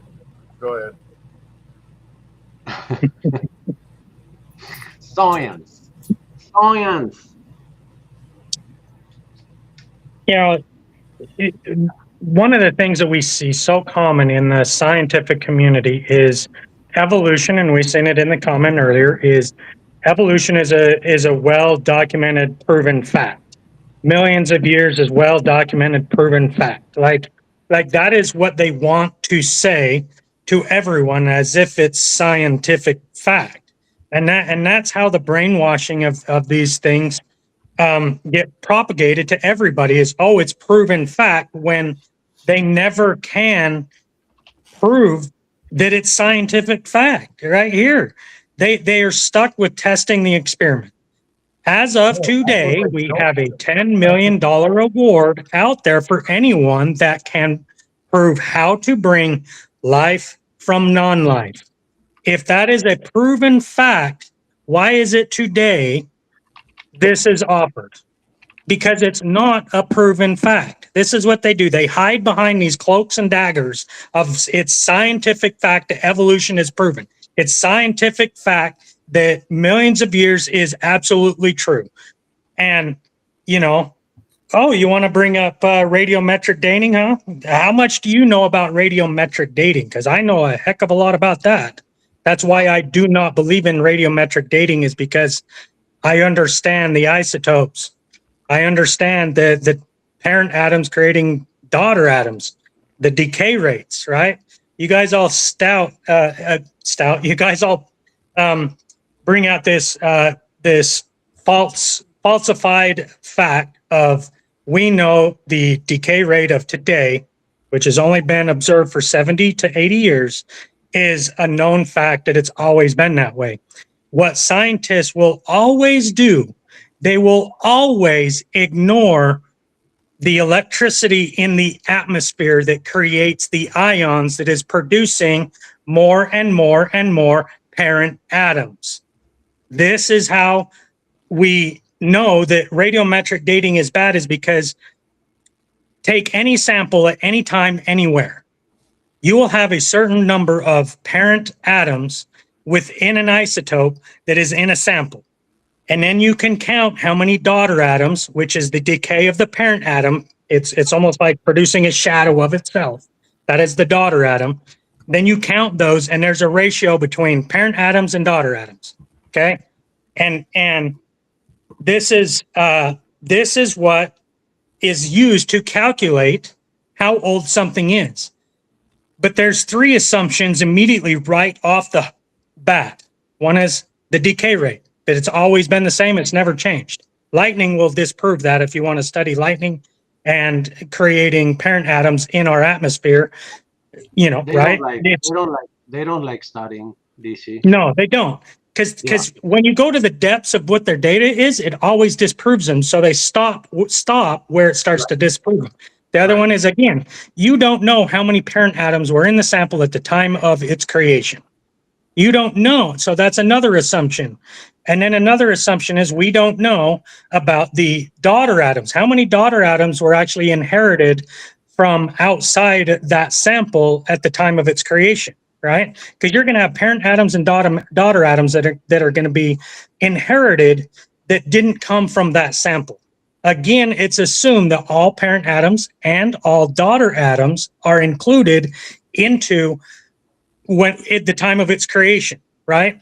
Well, not all daughter atoms are coming from all the parent atoms that are within the sample. Therefore, how do you know? Again, it's another assumption. You know, this is where all of a sudden they start to get quiet. They will get quiet when you start to bring up, because they always say, you don't know about radiometric dating, how it works. You don't know how carbon metric dating works. Well, yes, we do. We just don't ignore the facts because we don't have to prove something that's not true. So we don't have to hide the facts. And this is the problem with today. We're seeing it right here by Donnie, just throwing things out there. You don't know what you're talking about. It's been peer reviewed. It's scientifically proven. Well, the data at the level that we go to disproves that at an alarming rate. No, it's not proven. It's just proving what you want it to be by ignoring facts. I just quickly in 2 minutes rambled off some things that disprove this whole theory. DC, you can help us make our peer-reviewed research paper that we're going to submit disproving evolution. And I don't know if you heard, but we're going to put it in the form of a pop-up book so they can easily understand it. Yeah, I'll I'm like I said, this is actually something that God uses, right? So about me, I only would have graduated high school if my I wouldn't have graduated high school unless my sister did my English packets. I hate homework, I hate school, I hate studying, right? So this stuff coming out of me is actually really weird if you look at it from my perspective, because the only reason I know what I'm talking about is because God has taught me, right? So what has God always done throughout history? He always uses the foolish things to confound the wise. He always uses the weakest to destroy the strongest, right? So coming from me, I somehow, as some dumb kid with no PhD, can understand these deep concepts better than others, right? So my point is, I can prove it and show it because God has given me the information. That the architect, the designer of all of this, is the one that I have, that he's taught me. That's why I understand. I don't understand it because I went to some college and got a degree of indoctrination of this is what we want you to believe. Therefore, my education is not, brainwashing. We want you to believe this because this is the model that we want you to believe. And so I am allowed by the creator be like, hey, here's this, here's this, here's this. I want you to look at this. And he puts these things on our heart, and then we go and investigate. It's like, oh my goodness. The God that created the universe is the one teaching me, and now I understand, right? And so that's the thing is, I'll definitely help, because when we can say something, right, that we have assumptions built into radiometric dating that disproves its accuracy. For one, just like the $10 million award that's out there for anyone that can produce anything to prove abiogenesis, right? Well, the same thing can be said when it comes to radiometric dating. We have numerous places all around the globe of there's one just, 40 miles away from me right now. Mount Kilauea is launching lava, freshly created lava rocks right into the atmosphere right now. So if you go down there right now, wait until the lava is cool enough to handle, grab that sample and radiometric date it. I guarantee you it will be a minimum of 250,000 years off in less than 24 hours. They don't use carbon dating on volcanic rock. Did I misspeak? I meant radiometric dating of the isotopes, not carbon. If I misspoke, that was my mistake. Hey, just very quickly, Jay, you say, DC, I also believe you never went to college. So here's the thing. If you believe we're all stupid hicks, why don't any of you educated people come on the panel and prove us wrong if we're just a bunch of baboons beating our chests up here? It should be easy for you guys to dismantle this. We even invited you each to invite 5 of your smartest evolution-believing friends. You haven't showed up because you have no evidence. You have a religion. Admit it. Admit it's a religion, and we'll agree to disagree on different belief systems. That's all. Just don't call it science. So far tonight, DC has been called uneducated.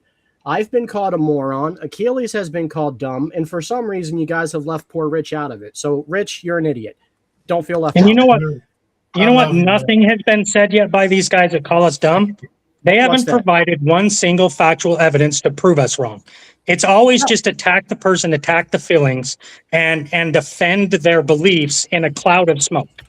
And right I now, am right giving you now, scientific evidence to disprove it, but you call me dumb.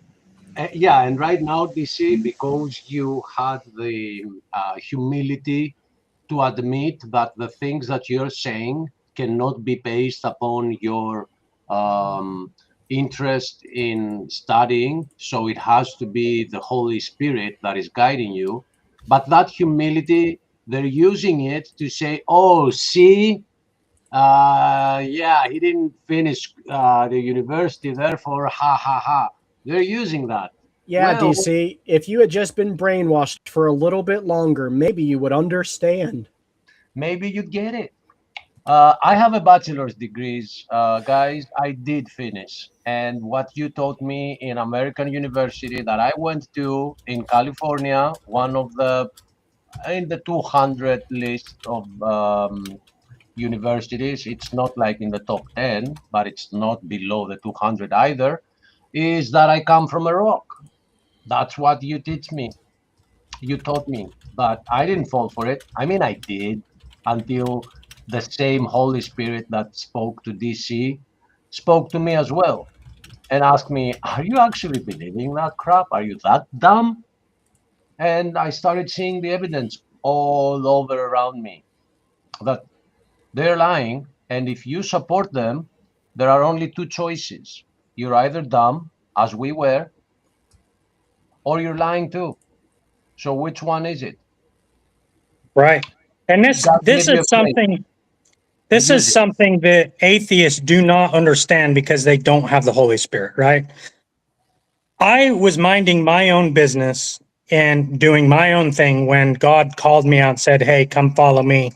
I got some stuff to teach you." 7 years ago, I didn't know a thing about anything I've been talking about on this channel.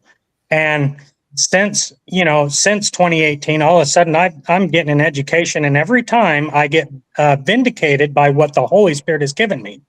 John 14:26, I want to share.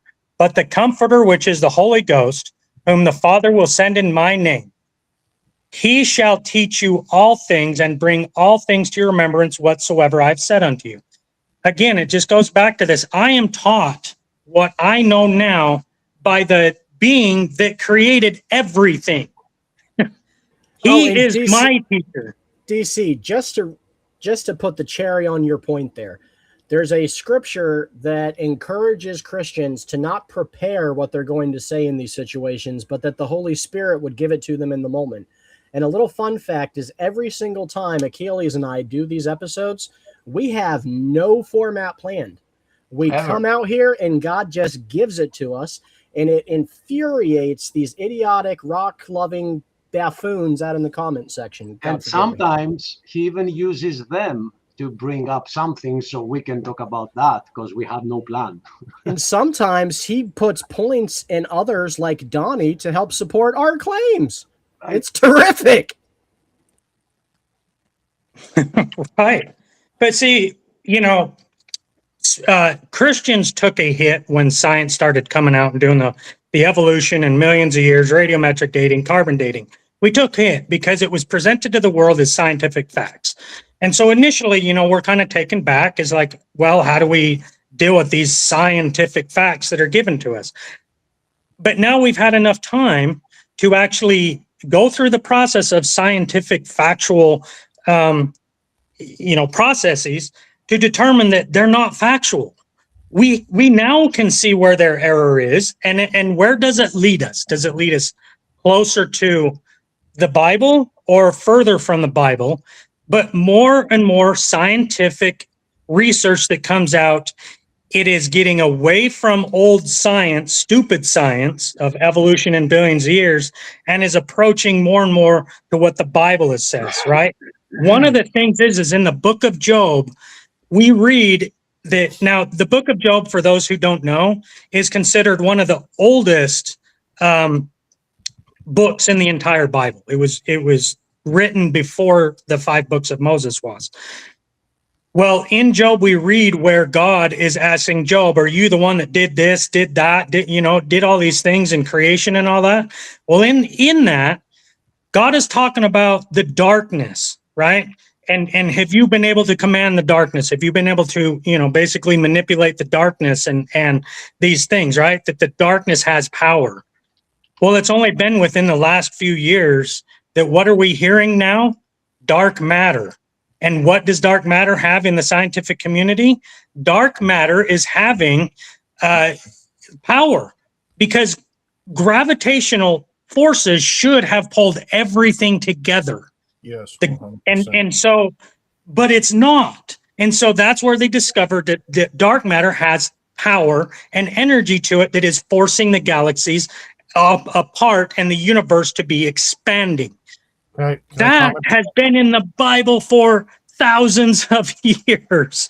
But science has only discovered that there's a substance called dark matter, right? So science is actually proving the Bible right and proving that evolution is not right. And they brought in dark matter only to explain all the things, like the 90% of the things that don't make sense with the way the universe works and our understanding of it. So it all started as an assumption that there must be this dark matter out there, and then the assumption became fact. And now we have the new version is the quantum theory and the whole quantum physics, which in short means nobody can understand it Well, but us, quantum right? physics is basically the physics of the small. I don't know why they throw the word quantum in there, but that's basically all it is. Yeah, but a small to a degree of quantum, and they used like the whole slit experiment, which is the whole thing that this theory is based upon, that things Oh, can be quantum entanglement. yeah, and they could be in superposition, so Oh, nothing that you know already makes any sense. So none of the theory that we've had so far is actually what we are claiming to be science. And you can they keep pushing the goalpost every time. As we said earlier, the reason they called it a big bang is because they used to say that it was an explosion, but then that changed because the explosion brought them to a lot of dead ends, and they said no, it's not an explosion now. Officially it is an expanse. It is like the big expanse. very And if you rapidly though, not as very fast as an rapidly, explosion, but like very, very like rapidly. boom, rapidly, you know. Now, keep in mind, guys, okay, if you get pulled over by the cops, just like Dr. Hovind says, make sure to tell the cop you weren't speeding. You were rapidly expanding from your house. Hey, let's go back to quantum fluctuation or quantum entanglement real quick. I would really love to hear a evolutionary explanation for how that works. Dan, if you're still listening, we got to do a designer talk episode on this. But basically, quantum entanglement, what it is you take an electron, it has an exact copy, just mirror image, like if you take magnetic fields and flip one over or whatever, somewhere in the universe. Doesn't matter. It's the only reaction that we know that can travel faster than the speed of light. However you affect the one electron, that other one will immediately at the exact same time act, opposite of exactly what you do to it. Doesn't matter where it is in the universe. How did that evolve? What's the explanation of that? I mean, we don't even know what that purpose is for. Well, let me respond with a couple things here. One is the response that they would give you. They would say this is outside the spectrum of evolution, and it is like a law of the universe. So it like pre-existed, right? And we discovered it. That's what they will say. Not that it makes any sense, but that's going to be their defense. But I also want to throw here for you guys to just think about it, that this whole quantum thing is they have this obsession with another world where things are the exact opposite. opening up the realm for parallel universes, and you don't need to be a good person here because you might be a good person on another universe. And this superposition of things,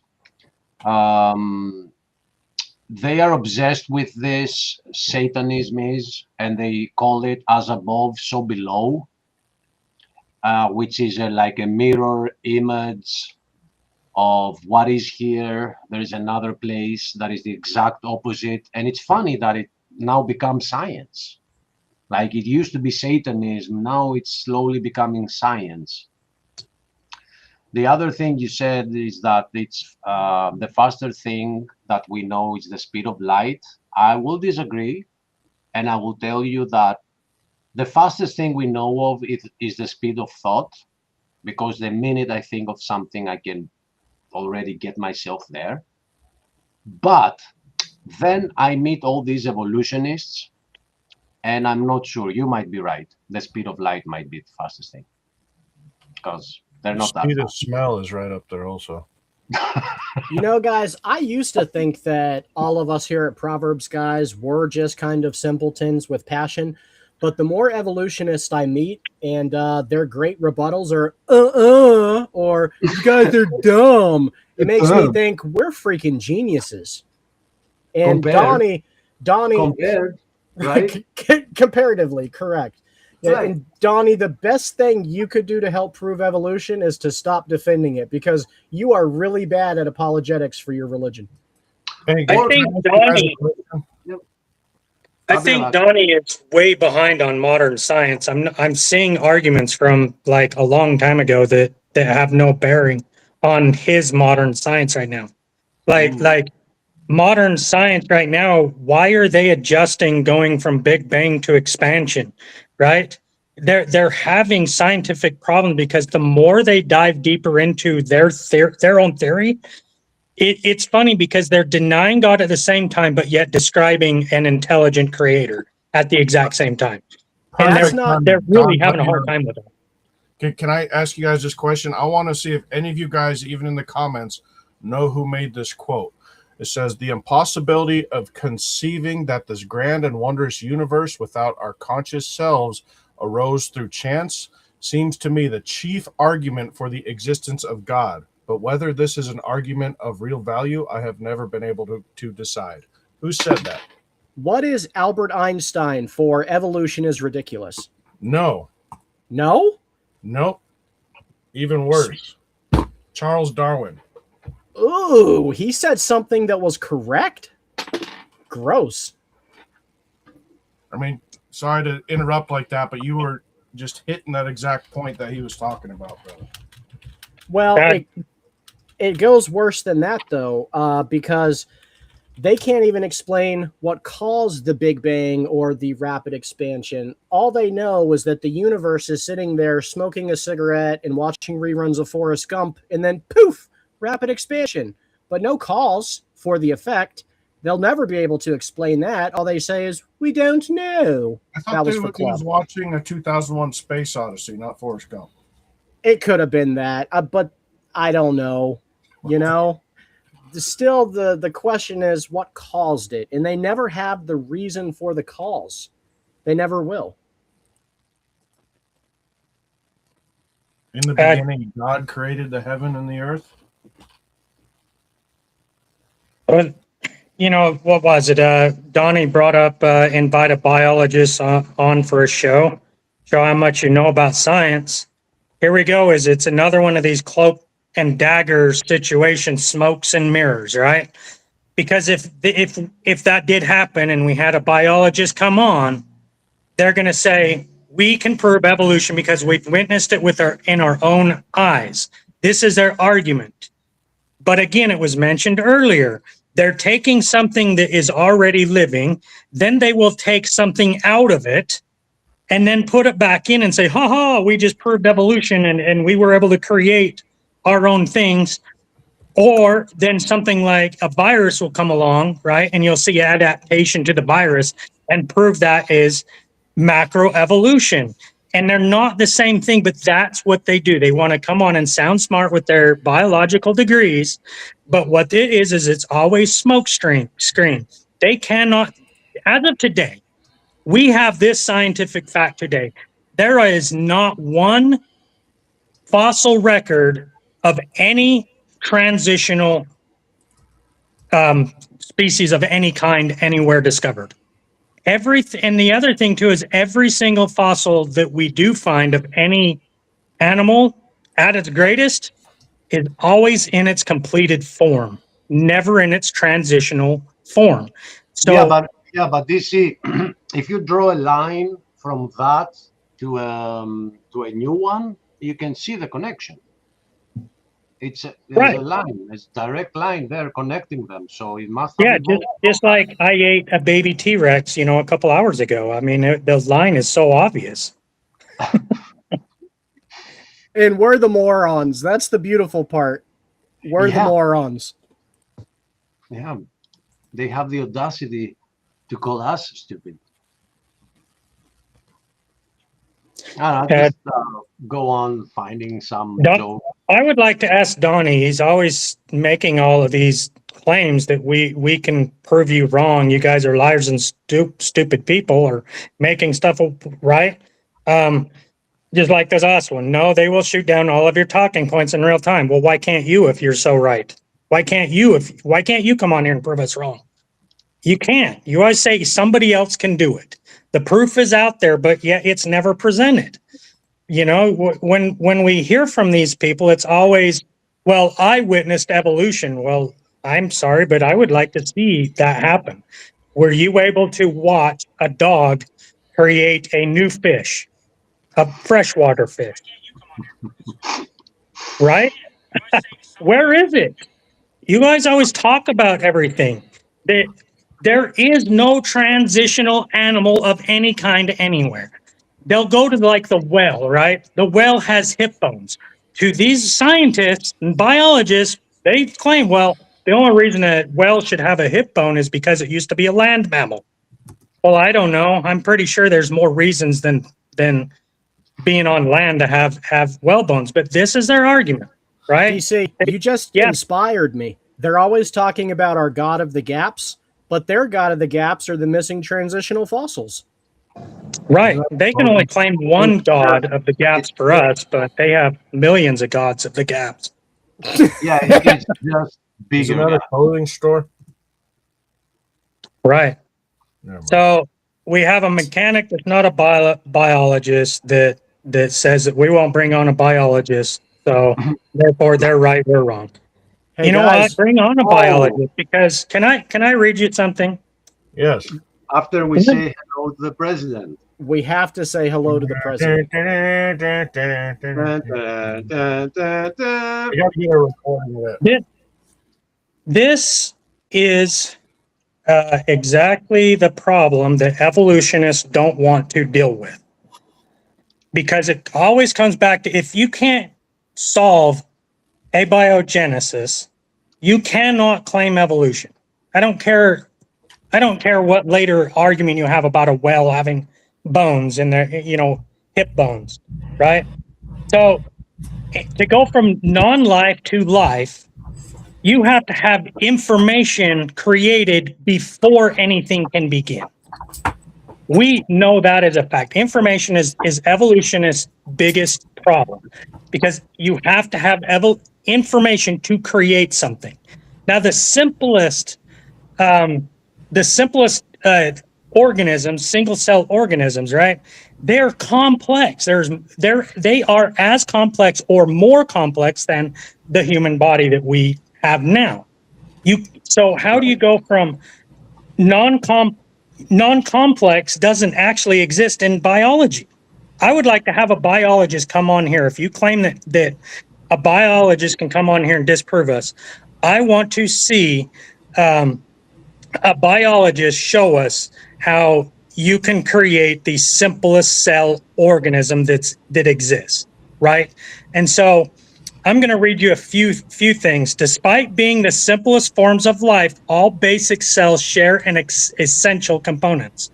a plasma membrane, the outer barrier that separates the cell from its environment.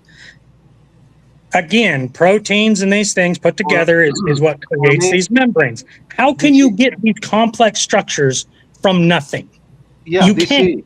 I've brought this up with other evolutionists, and they always try to dodge it They do because they can't prove it.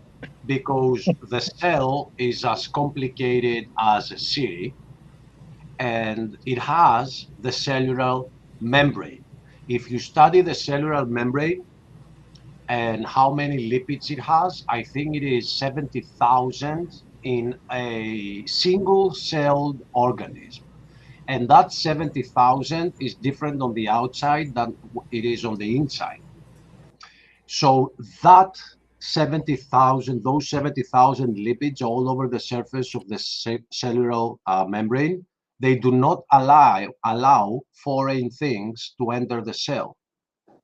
If those foreign things cannot enter the cell, how did those things that affected it to change it get in to begin with?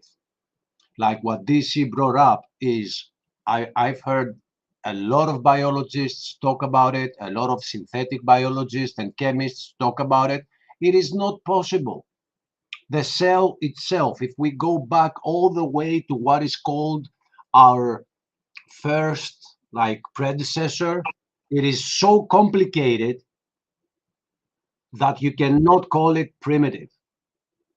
We evolve our instruments, and the deeper we go, the more questions we have. What Richard brought up a minute ago, I love that quote that says, if you start drinking from the glass of science, you're an atheist, but God is waiting for you at the bottom of the glass. Hey guys, President Dan is having some connection issues, so let's try to get him in while he's here with us. You there, Dan? I think he won't speak until he hears the presidential theme. You there, President Dan? You're unmuted now. It's a policy issue. I think it's not technical. Yeah, Dan, we can't hear you. Come on, we thought we had you set up already. Why did you get technical difficulties now? I don't know. He must be having some connection issues.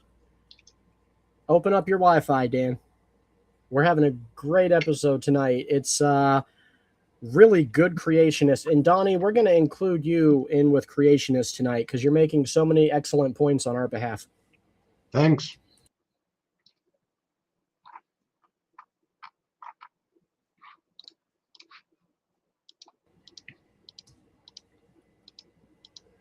Man, do you know how many of those jokes exist on the internet? I mean, I'm so surprised. Where is it? Let me share this one until we get. Oh, where is it? Oh, here it is.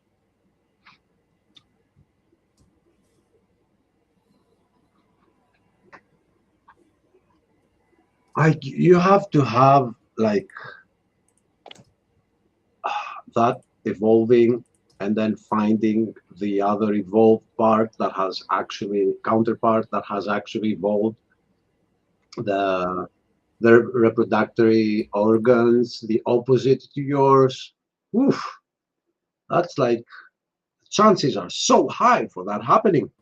All I can say is thank God we evolved the opposite but also matching reproductive organs. Am I right? Right. Actually, there is evidence for evolution. I'm sorry to ruin it for you guys. We're surrounded by apes that believe they came from a rock. Oh, So- it looks like Dan is on camera, so we're one step closer. Can you unmute, Dan? I know you're wanting to get in on. Let me see. I unmuted you. Can you talk? Unable to talk. Man, we're having connection issues for Dan tonight. Man, that stinks. Sign language. So what's Log the out, log evidence? back in if you can. Try that. So what's the evidence for evolution with sign language? Oh, he had to go. Well, that's something that evolutionists will not talk about because think about it logically. If you are creating a species, right, it has to already, before it can produce a replication, it has to decide that it's going to replicate in the manner that reproduction happens. So before a female or a male is born, it has to be both at the same time, right? Because it's evolving out of one structure.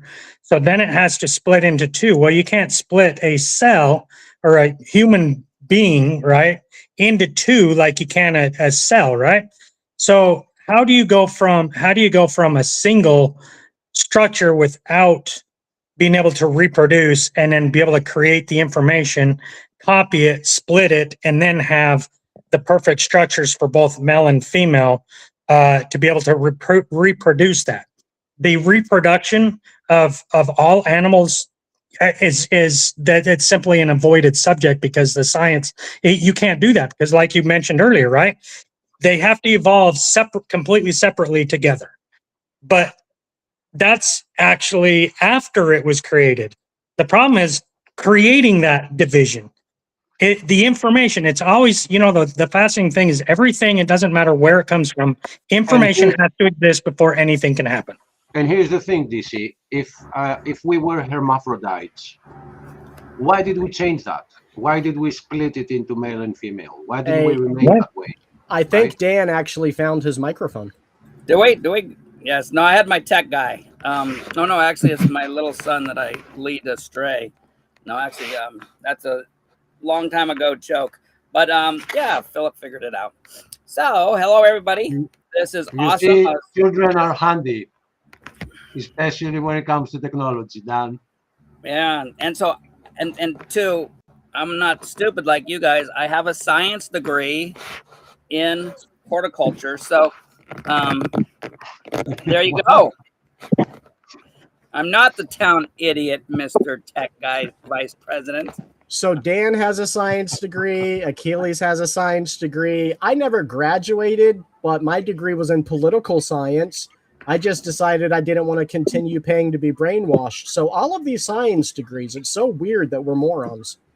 You realize I think I got mine. I'm getting mine. I have to wait and see if he'll deliver it, but I think I'd get my degree from God. I'll mail you Amen, one. brother. We already made you a doctor, DC. Oh yeah, you did. That's right. So I guess I am now. And by the way, DC, even if, let's say, you now decide to go and take a bachelor's degree so they can hear you, no, they won't hear you. They're willfully ignorant. It's not about the degree. They're just using it as an ad hominem attack. That's what they do. Now, there's plenty of people with doctorates who interpret the evidence differently than the mainstream. Oh no, Right. am I gone again? Nope. No, you're still. Dan. It's trying to be non-responsive, which I think the whole audience always wants me non-responsive because anyway, but it has nothing to do with degrees, nothing to do with any of that. It has to do with they've got other things they want to do in life. There was a couple questions. No, intelligent ID does not prove Jesus Christ created the universe. What the evidence points to intelligence, and through that, then through the novel predictions.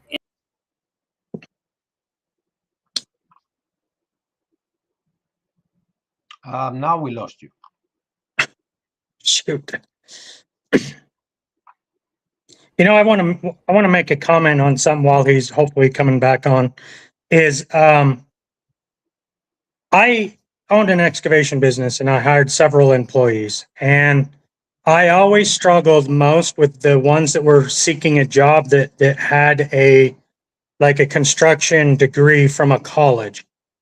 And the reason why I always struggled with that, and I think it's an excellent point now, is because when I would hire someone with a degree or have to deal with someone with a degree, I tend to fight more against their teachings than if I hire someone and teach them myself. For instance, one of the issues that I had is had an architect that was building a building, and we were working on the design for the system. But we had a sidewalk, and then the building had a 3-foot planter between the edge of the sidewalk to the edge of the building. And he wanted to put a 2-inch water meter in there. Well, those 2-inch water meters require a 36-inch meter barrel. I had to try to explain to this, architect that a 36-inch meter barrel does not fit in a 36-inch space. This is the type of stuff that we deal with when you have people that have degrees and stuff. Is they're book smart and they're able to regurgitate what they're taught, but then their brain doesn't think. Pipe does, and he should know this, right? But pipe has an inside diameter. Well, the inside diameter is 36 inch, but now you have to compensate for the size of the walls on both sides, generally about 1.5 inches. So a 36-inch pipe generally is about 39 inches. See how basic this is? Like, you would think that a basic concept of basic construction ideas would be taught in school, but they don't. And so it becomes a problem when you have to deal with real world application of things that we're dealing with, right? As a contractor, I have to interpret what an engineer and an architect creates, and I actually have to make it a reality. And I find that so fitting for the same thing. We have scientists telling us that evolution is possible, but when we apply that thing to real world stuff, the exact same problem is happening. It doesn't work. Your 36-inch water can doesn't fit in a 36-inch hole. And this is the problem we face with science is they come out with these ideas of millions of years in evolution, but yet when it comes down to the detail of it, it just doesn't work, even if it looks like it should, right? Well, you're the smartest moron I've ever met. Well, thank you. Appreciate that. Dr. DC, you never cease to amaze. Thank you. Dr. Pazzi, you back? I hope so. Yeah, we hear you. Okay, it's still not responding. I don't know why it's not responding. I went through Facebook this time. So anyway, it's probably because there were so many cool comments. I was probably going to get too combative. Yeah, Guys at all. I've chosen to now ignore the comments. I was focused on them for like an hour. Now I'm not gonna be held back by them anymore because they brought no evidence. We've invited them in. They're not coming in, and they're only in the chat calling us stupid without providing any evidence for their religion. So now I'm just looking at comics like this one. That's actually true, right? This is very smart from evolution. We're gonna get squashed by our own making. We're doing great. Did we? Oh, I just noticed. Did we lose Dan again? It looks like we. Yeah, but don't worry. His computer will probably end up evolving better signal. Well, if we take evolutionary science, and apply it in real world, right? What Dan needs to do is just go into the operating system and just start throwing ones and zeros in there randomly, and it will fix the problem, and it'll actually make his computer better, right? Just randomly throwing ones and zeros in there. It will evolve into a better computer. I got a question for DC. Yeah. My brother, you understand we have a lot of cells on our body, like 50,000 cells, and all of them have our DNA within them. If we could unravel the DNA and stretch it out, you know how long it would be? I'm trying to remember. It's long. Like, it might wrap around the earth a few times. You can go to the moon and back 550,000 times with the DNA of one individual. Oh, so I just searched real quick to put it in to add to this. The astronomical length of DNA is there's 37 billion kilometers of DNA tucked away within you. So yeah, if you divide that by the lunar distance, it should give us 550,000 times to the moon and back. And they say that evolved on its own. Yep. Hearing you guys talk makes me think that maybe I misunderstand the word moron. Like, I understood it to mean somebody ignorant, but you guys all sound really intelligent. So maybe moron's a compliment. I think you do have a misinterpretation of the word moron, because moron just means we're more on the truth than others. Oh, mic drop from Dr. DC. I learned something today. You know, you always learn something new every day.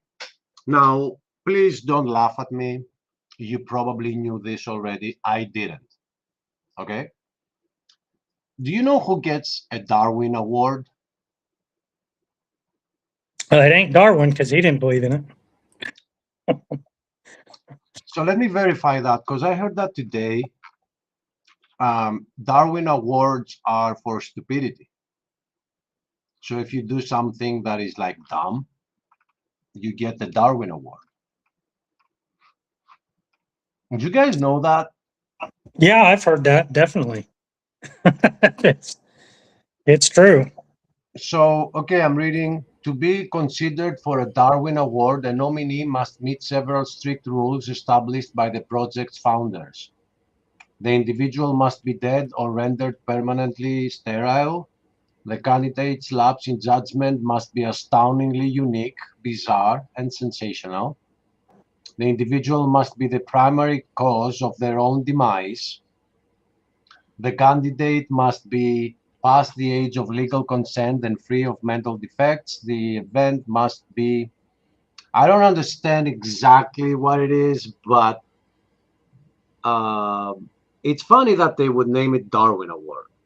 Achilles, if you have to be completely absent of mental defect, how do any of the evolutionists ever win the award? So I think you must have like a stupid death or something. Like, I don't understand what qualifies. So it says here, disqualifying factors. Not every ridiculous death qualifies for an award. A candidate is immediately disqualified if their actions endanger or result in the death of innocent bystanders. So anyway, if you die out of a very stupid reason, you get the Darwin Award. I think that's pretty telling. I think the word you're looking for is fitting. It's pretty fitting. Yep. So now I understand why, as I read this, because according to like evolution, you did survival of the fittest. You were not the fittest. Yeah. Rich or Dr. Moron, welcome back. You're welcome. I hold that title proudly. Welcome to Moronland. Moronville. Moronville, where hey, I live in the southern part of the United States. That fits pretty well. I think redneck is the political correct term.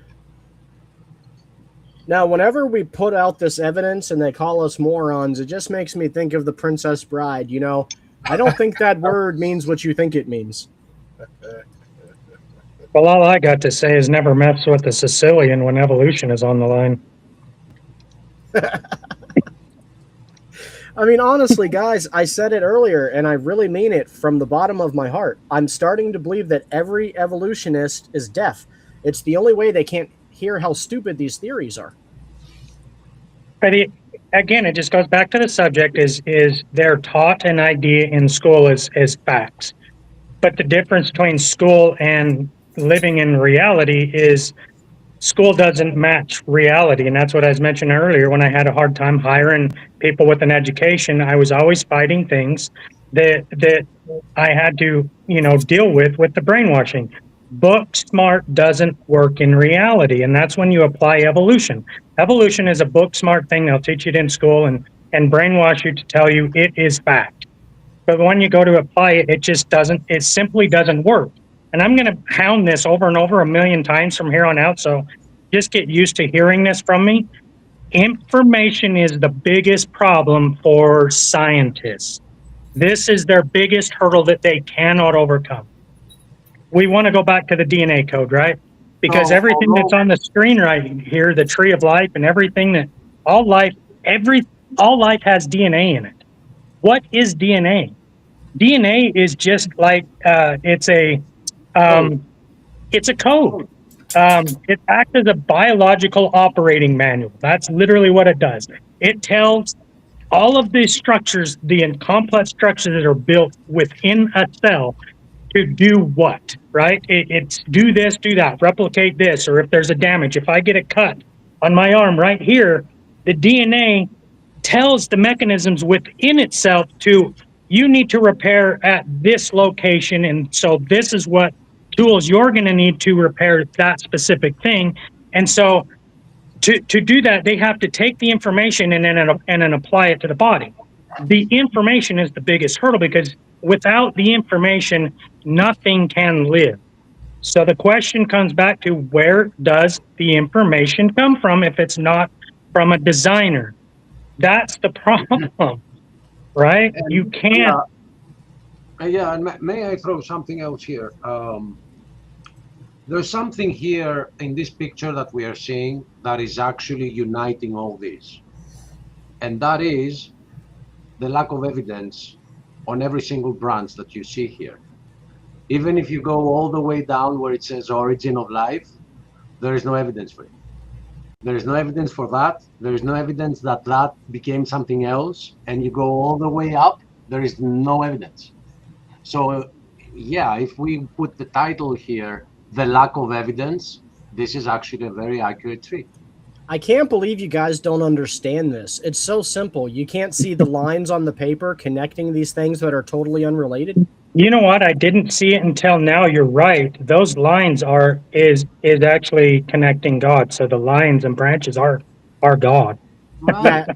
There are lines connecting them. I mean, why is it so complicated? That's the common ancestor to all of this is the creator. All of that just draws a line right back to the creator.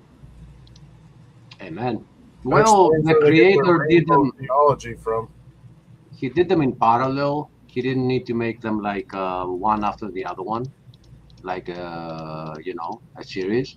I don't believe in theistic evolution. I think it's heretic. It's false. It makes a completely different God than the one I worship. Let me see. Can I zoom in? Okay, it's working. So here, I'm just zooming in on the lines so you guys can see that everything is connected because we've drawn lines between them. It makes sense to me now. Like, I mean, why couldn't you see it before? I don't understand. I think this explains how they're getting their rainbow theology. Look at all the pretty colors on there. I mean, guys, and they will say we're not claiming that we are related to like strawberries or bananas, but they're here. And look, this is a perfect example as to why I don't believe in evolution. I don't have enough faith. It takes more miracles to pull this off than anything in the Bible. Like Moses parting the Red Sea is a small walk in the park compared to this chart. This takes hundreds of millions of miracles, and the Bible just has like, I don't know, 10. So it just, as I said earlier to I don't remember who it was, Donnie or whoever it was, if you admit it's a religion, we won't mind it. Just admit it's not science, because if it was science, instead of calling us morons, you would be able to show us the evidence. But because you have no evidence, it falls under the spectrum of religious belief. So when you admit that, then we can discuss whether we want it in the textbooks or not. Want me to pull up that religious definition of Yeah, religion? it would be the right time, I think, to bring that up again so they understand the definition of faith. I do think that's something they struggle with. Rich, could you maybe put that slide in a pop-up book that we could present to the evolutionists? Probably. While I'm looking for it, let's throw this one up there.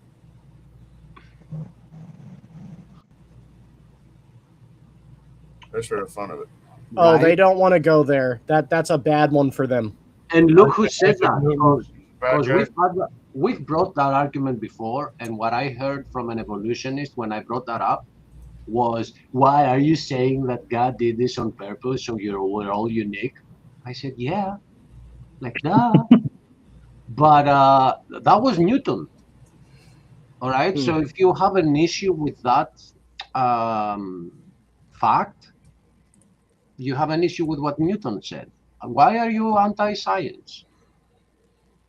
Because even that little thing, your finger, proves that you have a creator.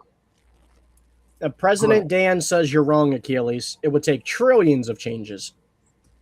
Right. Yes. I'm sorry. And then you can make him. You can add a Over billion. trillions of years, trillions of changes. Yeah. You know, So religion is the belief in and worship of a superhuman power of powers, especially a god or gods. In our case, it's a god. In your case, it's called natural selection.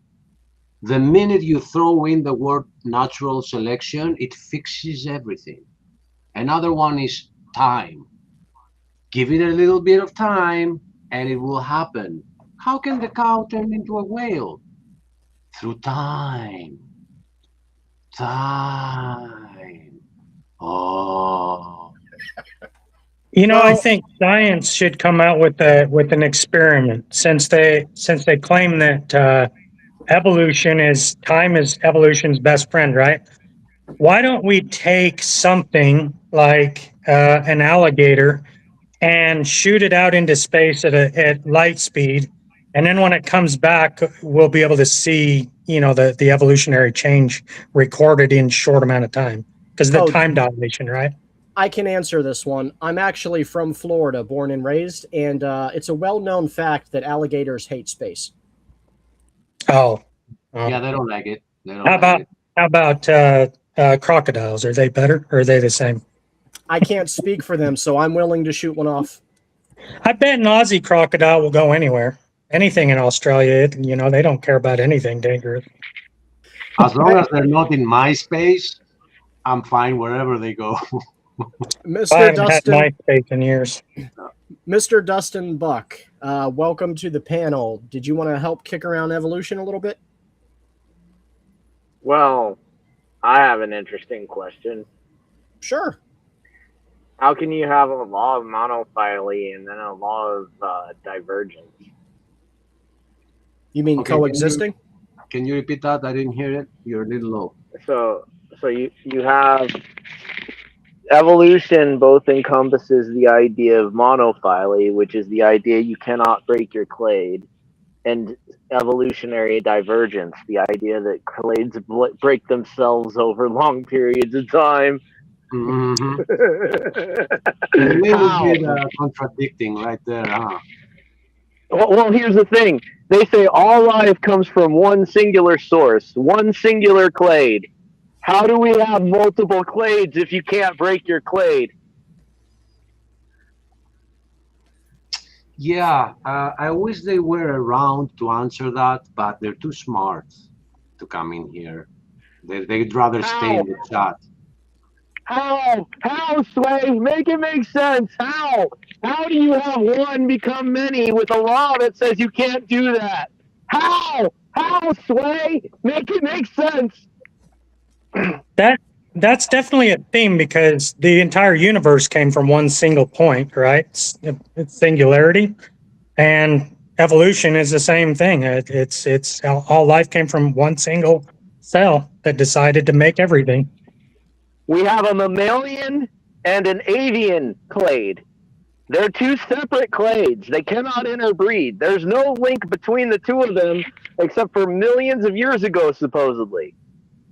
But the law itself says monophily. You cannot evolve outside of your clade.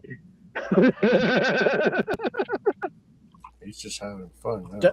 Dustin, would it help if we showed you a graph with lines on it? Well, I would have to understand what it meant when the line splits. Can you explain to me, like, if it's not breaking a clade, what happens when a branch takes place? All you need is lines. Why do you need that? Yeah. All you need is Paper and ink. lines. All you need is some ink. Well, that was a real Doesn't make any intelligent sense. point, Dustin. Real intelligent point, Dustin. You must be a moron like us. How, Sway? Make it make sense. I am ready for this explanation. It all Here, comes Dustin. from one clade. Here, I'll show it again. I've been trying to convince people, but here. Don't you see the lines? They're right here, man. Where did the marker come from?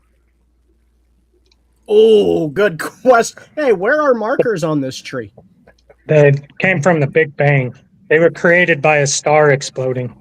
And look, they will make fun of us saying that T-Rex evolved into a chicken. But look at it right here. Follow the red line on the right side and look at the T-Rex and look at what it evolved into.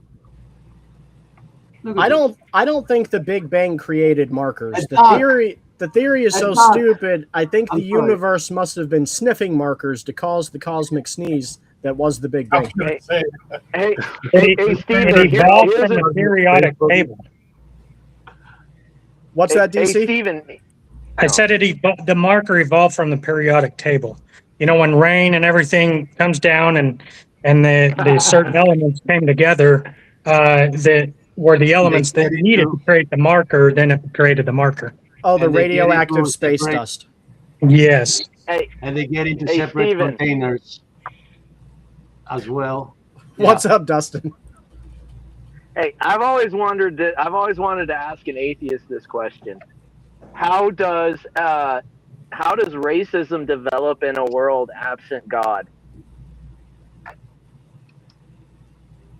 I'm not an atheist, so I can't answer. I can pretend I'm stupid, though, if that helps. I'm But just don't saying, do that. if God is eliminated as an option, let's say, for example, just hypothetically, we grant them their premise that God doesn't exist. Well, who do they have to blame for racism then? Evolution? Why are they blaming God?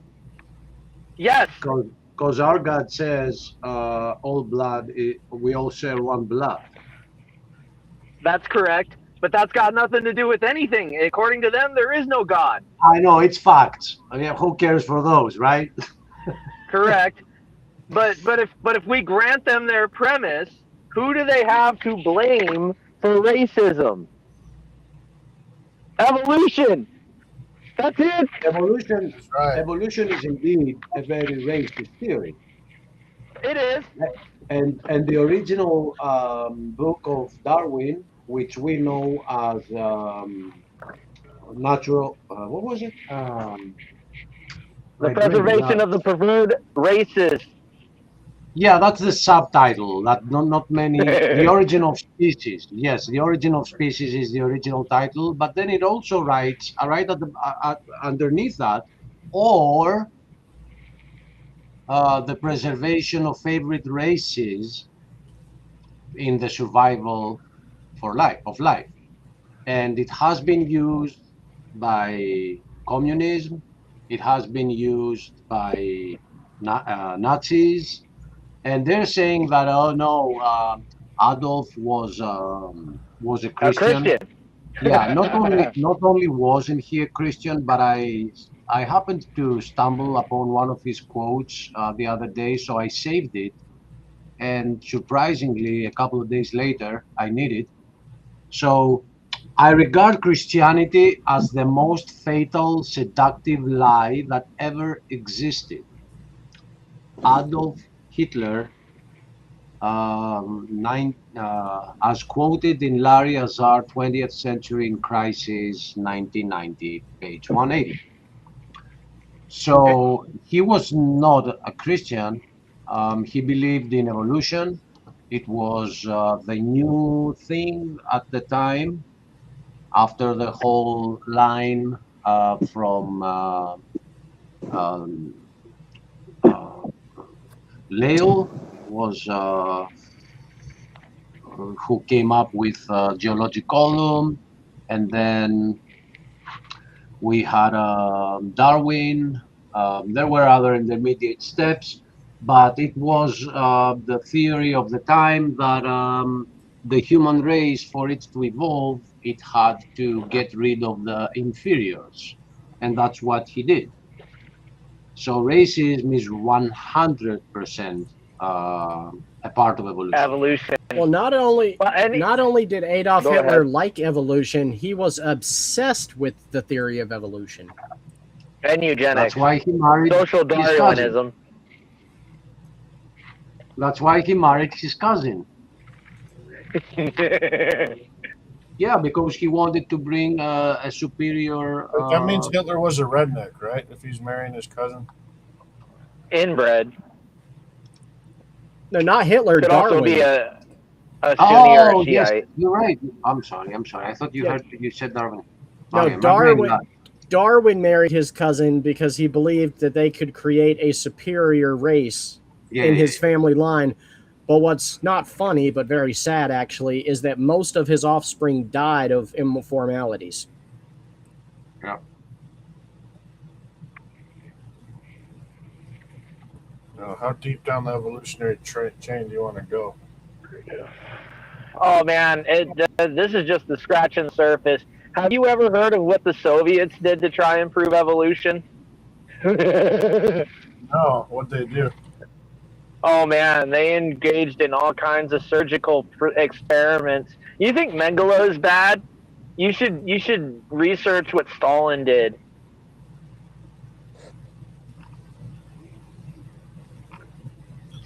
Yeah, I haven't looked You into know the that, story? Can you but it explain?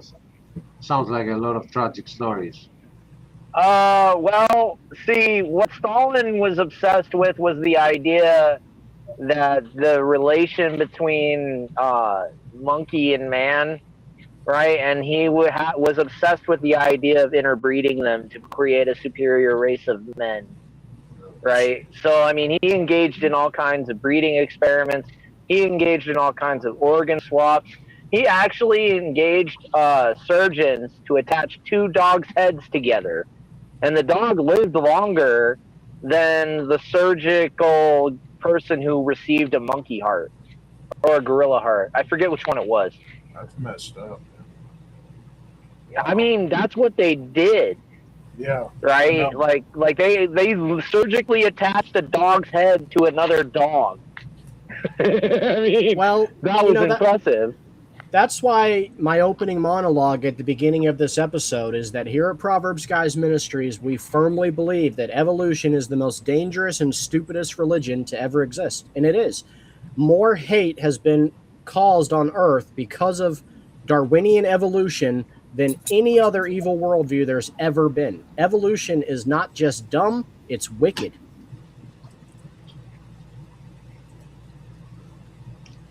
Did you know that the first pig transplant of a pig organ into a human took place something like 3 years, either 3 or 5 years before DNA types were discovered?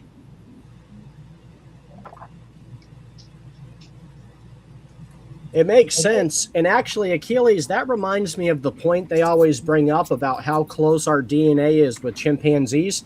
And then they leave out, like, what is it, 70% of the DNA code in order to make it work? Right. It is a 95% of the 50% of the DNA that we haven't removed. But they're not saying that. Plus, that 5% keeps growing. It started being 2%, and that 2% is like some 100,000 nucleotides, where when you change two, the organism dies. But that 2%, which was already a big problem, became 5%, and now it's 7%, which makes us 93% different on the 50% DNA that we did not discard to make this work. And that raises another big question. Then why transplants work with pigs better than with apes? Then exactly, apes, orangutans, monkeys, gorillas, all different forms and flavors. Right. Why not? Why is our blood so similar to the pigs and not the chimps?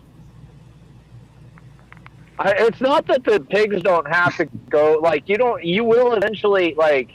There's like a certain regimen of immunosuppressants you have to take for the rest of your life, but you can survive with a pig organ.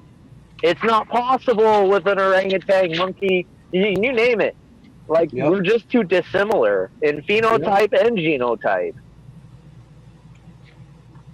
Yeah, and they will say, well, even the pig is like we share a common ancestor. Okay, but the the closest one, you're claiming that it's the ape. Why do we have to That's jump the so many? thing. Right? Why do we have to That's jump so many hoops to go to the pig? the most successful chance for any transplant is your closest relative. Your closest relative. We're not closely related to a pig, or we're not supposed to be. Yeah, some are, Dustin. You know,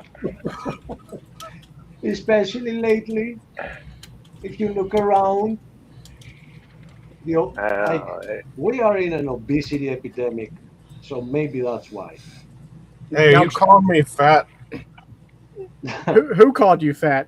Achilles did. We're in an obesity crisis No, or something. I didn't mean you because you have an avatar on. And I didn't mean DC either. I meant look around outside the internet. Okay. Yeah, and I'm Oh. not fat. My belt line is just rapidly expanding. Yeah. Now, gentlemen, we are at a crossroads because I have got to run, and I know Brother Achilles has a very early day tomorrow. So we'll let you guys decide. Do we wrap this up, or Rich, do you want to keep it going? Well, And you I can wanna- lock up when you're done. I've got one more graph that I want to show, and if you want to stick around for it, I mean, like maybe 5 more minutes. Can you do that? Does it have lines for evidence? Yes, it has. I'm not believing it if there's no lines. There's a lot of lines on it. There you go. So this is the growth of the world population from 2018. Right now we're at just about 8 billion people. So this is starting at a minimum of 25. If you go back in time and follow the world population, right, it will show 2000 BC, so about 4,000 years ago. You can see that we basically started from minimum of 25 people. You go back another 300 years or something, you get 8. relatively 8 people on a boat. You're right. And if the world is billions of years 6. old and mankind is like 30 million, these numbers should have exploded. We would be Oh yeah, we'll be in the trillions by now. right. There would be no free space on the earth at all. Guys, it took a really long time to evolve sexual organs. What don't you understand? Yeah, Well, yeah, but what I don't understand with that is that if we were hermaphrodites, why did we change into male female? Like, why did we have to take that step? Why? So we can have a woman telling us what to do? Well, and here's the other thing. How did it spread amongst all the other geno and phenotypes across the entire planet? Oh, It's almost they like look- it's they a saw us- virus. Yeah, they saw us doing it, and they were like, that's a good idea. This comment Well, from I mean- Charles is worth reading. He says, evolution says that you're too ridiculous to believe that a naked woman talked to a serpent.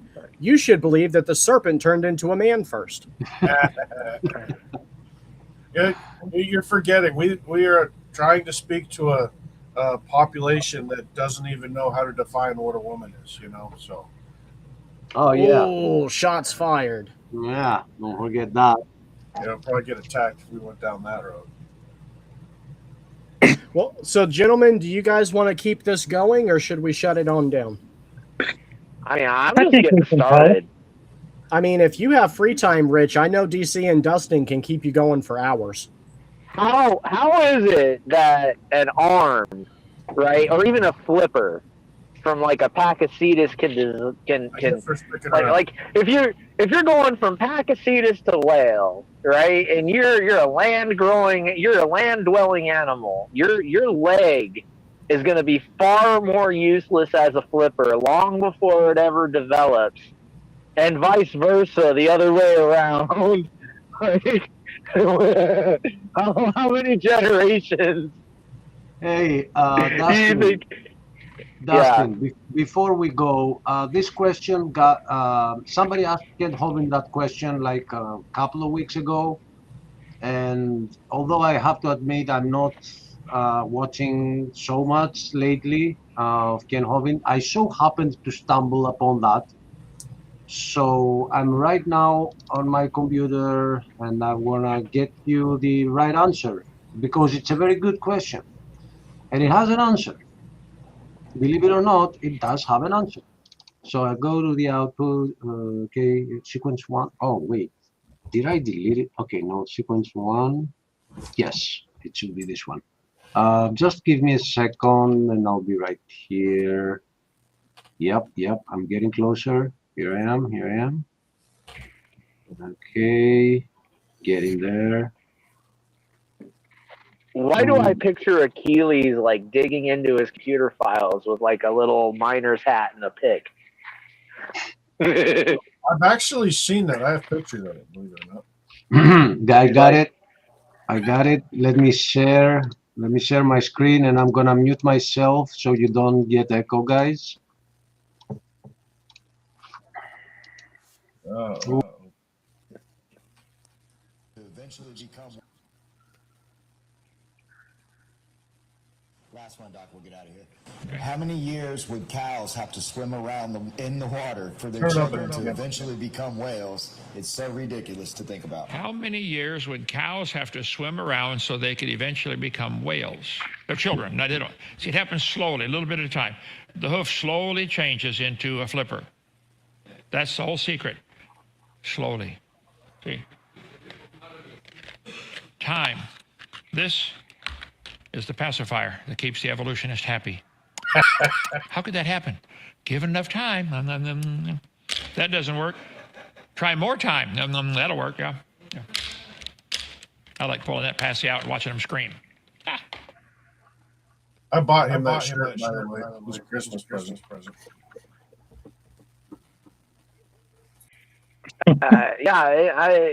You're not going to be able to swim with a hoof, and you're not going to be able to walk with a flipper. But give it enough time, Dustin. Give it enough time. It's not. You see, it's not that cow. It's children, the children of the children of the children of the children of its children. So the more you think about that, the more you can imagine that it happened. How did it swim? Jump over the moon too. Like take a cow and throw it in the sea and tell me how, if it can swim enough to have offspring. Okay, so like I would imagine that this could happen maybe once. Okay, you give me one example, I might buy it. But they're saying that this happened. They're saying that this happened. One example. No, but not even just an example. Look, an example has no explanatory power of any kind. All their science is nothing but best guess and description. Math can only give you a description of what something is. It cannot explain. It's ridiculous. It's ridiculous. Look, one of the most important things for the scientific theory or the scientific method is an experiment. Show me the evolutionary experiment. Where is it? Dustin, no need to shout, brother. He's having fun. Man. Yeah, but your microphone is like getting blown up by the whole. But they I have get no it. experiment. They have none. They have none. There's It's not a nothing. There is. scientific theory. Oh, There it is. takes millions of years, so you can't go back and actually see it happening. So Yeah, there is no evidence. There is no evidence on any single field. There is no evidence in biology. There is no evidence in geology. There is no evidence in astronomy. There is no evidence for abiogenesis. Nothing. There is nothing nowhere. And yet they're saying that somehow the whole thing has evidence. It hasn't on any single field. So viewers, as I sign out and leave my brothers here to continue, keep that in mind. It is a religion. It is a worldview, a religious worldview that says there is no God. So you get a choice. You believe there is a God or you believe there is no God. If you believe there is no God, they have a fake theory for you to cling on to. But it's based on lies because Satan is the father of lies. amen, brother. We enjoy the truth. Jesus is the way, the truth, and the life, and he never lied to us. So, ladies and gentlemen, I'm signing out. I have a thing to do in 4 hours. So I gotta get going. Achilles. see you soon. Good night, God brother. bless you all. Have a good Catch you night. later. All right. I gotta get going myself too. If evolution true, how come no Wolverine claws? Huh? If evolution true, how come no wind powers? I'll just wait a few more 100,000 years, and you'll probably get some. You know, the bones need to evolve into metal. I'm just saying, bro. Like, what are we talking about here? When we're talking about evolution, okay? Like, the whole theory was based on, like, progenitors going extinct so that the new generation can take over, right? That is the idea. That is. Like, the whole idea, and here's the other thing, is, like, the idea that the hominids wiped out the Neanderthal. That's evolutionary. And how, like, here's the other thing too. Like, if you have a group of racists, right, and they wipe out all the non-racists, isn't that evolution? Because all that's left are the racists.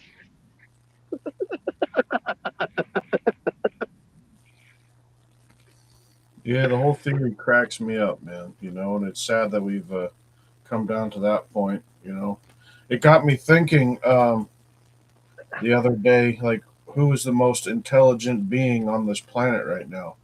It's going to be Satan. He is so clever, so deceitful to come up with a plan like this where generation after generation, people are going to believe it because you indoctrinate it with them. You know, his whole goal is to get back at God and push God's people away. And I think that theory, more than anything, has really done that. It allowed us to get away with whatever we want, live with however we want. You know, whatever feels good does it, right? You know, well, the Bible says that the heart is naturally deceitful and wicked. You know, and if evolution's true and survival of the fittest is how we're here, why are things like murder and rape and stuff like that perfectly illegal? I mean, if it's all about how you feel and it's all about survival of the fittest, why can't I go around and morally just shoot people like crazy? You know, I mean, that doesn't make it at all. You know, who decides what is right and what is wrong if evolution is true? Who sets those standards? There are places where that is actually the norm, right? We see what happens in those places, right? You're asking about a Satanistic ideal, okay? And the way that Satanism works is you go with the majority, right? And you only go with the majority to placate them in order to live to fight another day. you don't actually agree with these people. These people don't agree with each other. If you got them in a room, right, and you actually ask them real questions about real life, they'd be at each other's throats. But Satan will not cast out his own, for a house divided cannot stand. So what does he do? He placates them with the idea that if they play along with everyone, there's a reward at the end of the rainbow. Right? That's how this whole thing is played. It definitely twisted that whole rainbow thing around. Rainbow is supposed to be the sign that God promised He will not flood the world again. Somewhere over the rainbow, skies of You're having blue. fun tonight, aren't you, Dustin? What's that? You're having fun tonight in this rant, aren't you? Oh man, dude, I'm twisted up because I've been facing demons, bro. I've been fighting demons. I've been exposing their secrets. I've been telling people about their magic spells. Dude, like, you want to piss off a demon, you just let them know what the plan is. And you know what the plan always is? You know what it really boils down to? Chaos. Because they know that any plan is doomed in the face of their enemy. And who is their enemy? God. Dude, So what do they do? I wouldn't walk into that fight alone. I'd bring Christ with you. I wouldn't even mess around with that, man. They'll get inside you and they'll twist things around. You know, Christ is with me always, and I have all the experience in the world with demons. Trust me. That's one thing. If Stephen was here, he'd back me up on that. Just trust me. I know how to do this. This is a game I have been playing for a long time. Well, just be careful, man. You know, my dogs are staring at me. I got to feed them. I think we're actually going to shut it down, brother. You should come by and hang out with us more often, man. You have a good night. Hey, God bless you, man. Good night. Bye. It was fun, guys. Let's put this on here real quick.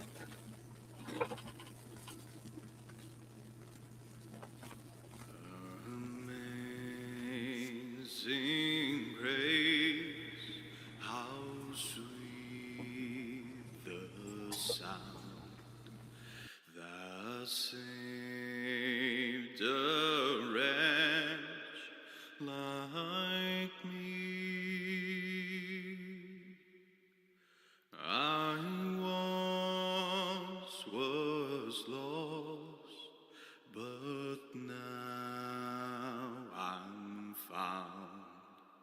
Was blind, but now I see. 'Twas grace that taught my heart to fear, and grace my fears relieved. How precious did that grace appear, the hour I first believed. Through many dangers torn